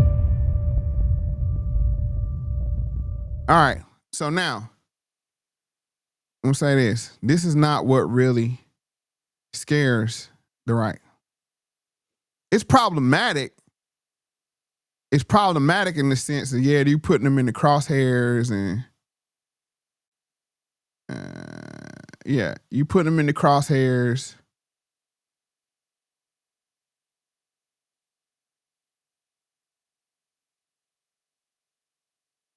Yeah, you put them in the crosshairs and you're bad for business. You know, so you got to do better. That's how they look at it. But this is what's really problematic for the right. And I'm going to show you this now. And then we're going to wrap up on after this one clip. I'm going to show you what's really problematic for the right. All right, here we go. Come back here. Last clip for the night. And like I said, we're going to try to run it back tomorrow. If not, sometime this week. But definitely try to do tomorrow. I ain't gonna leave y'all cliffhangers too long. Yeah, somebody just said Vance speech was to the Groypers. Makes sense. And that's the thing, he will never get their vote. There was a thing going around that like they would rather vote for Newsom than Vance because Newsom actually has white children and a white wife. No lie, no cap. So they're and that's what the whole thing about what the Usher problem. Right. That's the whole Usher problem. And I'm gonna show you why what the real problem with Nick Fuentes is. And it's the irony of it, it's the same problem that they had with ADOS and the Couch 2020. Now listen to this, watch this. I'm gonna try to go big screen on this. This is important. You should have thought of that when you didn't deport 2 million people in 2 years. You should have thought of that when you brought in those 600,000 Chinese students. Do those people vote? You should have thought of that when you said you need 600,000 Chinese students to pay the universities. Are the universities going to vote? All right, so can y'all hear that? I'll make sure y'all can hear that. Can you hear that? No echo? This is the real problem right here. This is, of all the things in that video, this video right here is a bigger problem to the TPUSA, Zionist, MAGA, overall Republican GOP side. This video right here. Let's go. You should have thought of that when you didn't deport 2 million people in 2 years. You should have thought of that when you brought in those 600,000 Chinese students. Do those people vote? You should have thought of that when you said you need 600,000 Chinese students to pay the universities. Are the universities going to vote? Go ask them for their vote. Go ask the 600,000 Chinese students for their vote. Go ask the Ivy League universities for their vote, because you're keeping them in business by doing that. Go ask the illegal immigrant farmers and the illegal immigrants that work in hospitality. Go ask for their vote, because you protected their right to live here illegally. And the thing is, I agree with everything he just said. I was for mass deportation. My only concern was nobody was mistreated. And everybody needs the help. Most help gets the most constructive help. You don't have to mistreat people to deport them, because if you pay attention to Nearly Full of Work, he says people movement confusion is a tool of the system of white supremacy. Like, that whole thing is confusion in itself. Keep the squatters moving. Keep people moving all over the map, here, there, and everywhere, to keep people confusion going, because they operate out of confusion. So I have no problem with what he's saying here. My issue is the how it's implemented. The same thing with the Chinese. Still, how you going to favor Chinese 600,000 Chinese students? Excuse me. How you going to favor 600,000 Chinese students over my children, or over American children? So no, I'm not voting for you. You ain't doing shit for me. Excuse my language. You ain't doing. You're not getting my vote. I understand my vote is currency, and I don't make it a habit of paying for something I ain't getting. I don't walk in a restaurant, sit down, get an empty plate, and then pay the tab. No, I don't think so. That's not in my habit. I'm sorry. That's who you're looking out for. So what are you talking to me for? What are you talking to me for too? I agree, Nick. Thank you. That's what the thing. It's like, it's crazy, because it's like we're equal distant, but from the center. You know what I'm saying? You're on one side of the spectrum. I'm on the other side of the spectrum. I'm saying this like, what are you going to give me for my vote? You're not willing to transact with me. I'm not willing to transact with you, and you're not going to scare me into voting. And that's why I was saying before. That's a tactic that the Democrats do to black people. Like, what are you going to do? You going to let the other side win? Don't you want my kind of nothing? You know what I'm saying? They're going to give you that kind of brand of nothing. Excuse me? Like, hold on. So I'm going to get nothing. Yeah, you're going to get nothing, but you're going to get my brand of nothing, not their brand of nothing. Huh? You're telling me Republicans are going to lose? That sounds like a you problem. Go tell the people you actually defend. Thank you. And I say that to both parties. Go tell them, go talk to the people that you cater to. Go talk to the Somalis. And you know what I'm saying, that you let into the country. Go talk to the illegals that you let in the country. Don't bother me. Like I said, and that's what frustrated them when we said we on the couch 2024. When we said we're not voting. How you not going to vote?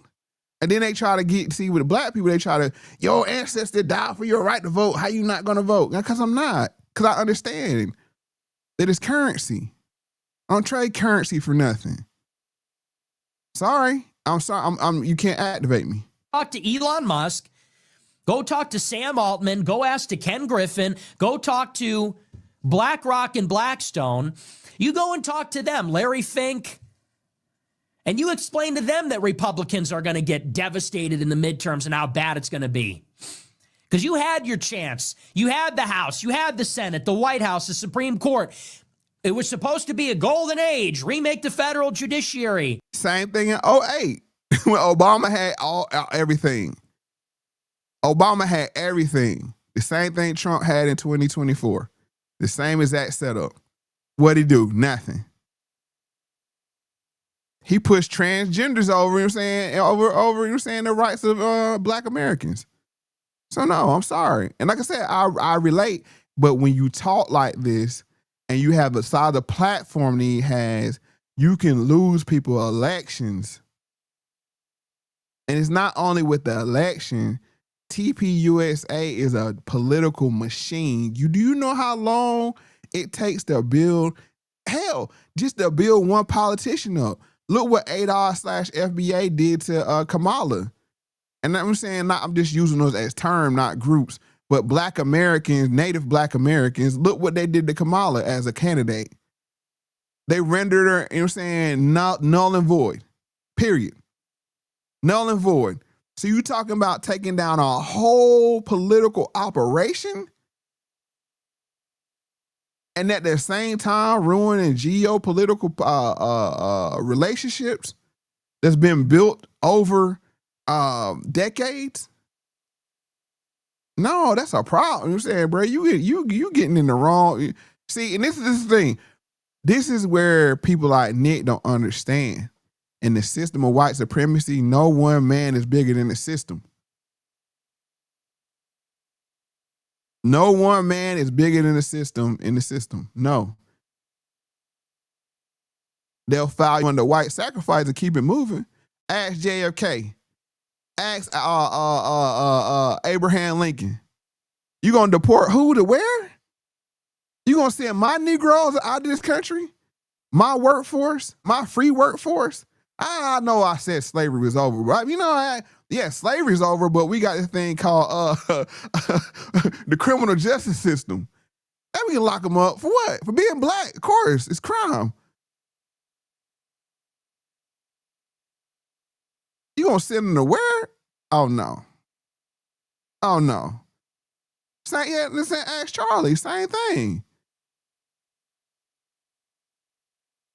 Let's keep going. Or the federal bureaucracy.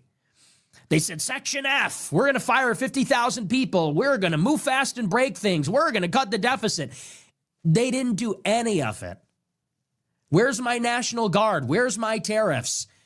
Where's my austerity? Where's my savings in waste, fraud, and abuse in the deficit? Where's my mass deportations? Where's my America First labor policy? Where the fuck is it? You come back asking for more? You come back asking for another vote in 26? Hey, bro, that's what they do, Nick. I feel your pain. They do the same thing. Hey, we get them next time. You vote for me this time, and when I get it, listen to what I told you, they start with us. This is why I kept telling you, they start with us. They're running the same game now. Hey, you vote for me, and when I get in there, I'm gonna show up. I'm gonna turn up. I'm gonna turn that now. You know what? And that's the thing. The same thing that I told y'all about Obama and his second term, how black people is like, okay, if he just get in there if he just get in there the second term, okay, we know he ain't gonna do nothing for us the first time. We get that. He can't. But if he get in there the second time, oh, yeah, he gonna do the reparations. Oh, yeah, he gonna do something, you know what I'm saying? Like the black hate crime bill. Yeah, he gonna do something. And y'all did the same thing with Trump. All right, he couldn't do nothing for the first one. But you know what I'm saying, that second one. And the thing is, Trump had a whole 4 years in between the two to plan what he was gonna do in the second one. And what he do? Billionaires is, billionaires that. Oh, we can't deport that hospitality. Oh, we can't deport the agriculture. Oh, we can't deport the construction workers. Oh, we can't deport the H-1B visas. Oh, we need 600,000 Chinese students to keep the college system going. What? Yeah, that's how it goes. And guess what? 2026, we're gonna do something different. I bet you. Just vote for us. And that's what Vance is saying now. Just vote for me. I'm going to do something different. The old man couldn't get it done. I got it for you. Okay. Let me know how that goes for you. And if I say no, that's my fault? I'm the problem, and they'll do it again in 28. And that's why, a lot of people say the show's a black pill. The show is negative. I need you to feel this. I need you to feel it in your bones. And that's why I give it up the way I need y'all to feel this. I know y'all like sometimes, you be like going too hand with it on Twitter. You be going too, you know what I'm saying? You say some stuff, but it's for effect. It's not to mistreat and not make anybody make feel bad. It's to make you think to like, okay, are you really saying this? Like, okay, empathetically listen to yourself. Okay? Say it out loud and listen to what you're saying. and see how that's not a big pile of hypocrisy. Okay. I need you to feel it in your heart. You have been betrayed. This is treachery. You have been betrayed. And that's what it is. You've been betrayed, and we've been betrayed. So welcome to the club. And that's part one of this. I didn't know this was, I didn't plan for this to be a 2-part. The second part is not going to be as long as the first part. But I thank y'all for coming out. Like I said, this is a value for value operation, one man band. Yeah. So I thank y'all, you know what I'm saying? I missed y'all. You know, they say you end the year like you want to live in the next year, so being active.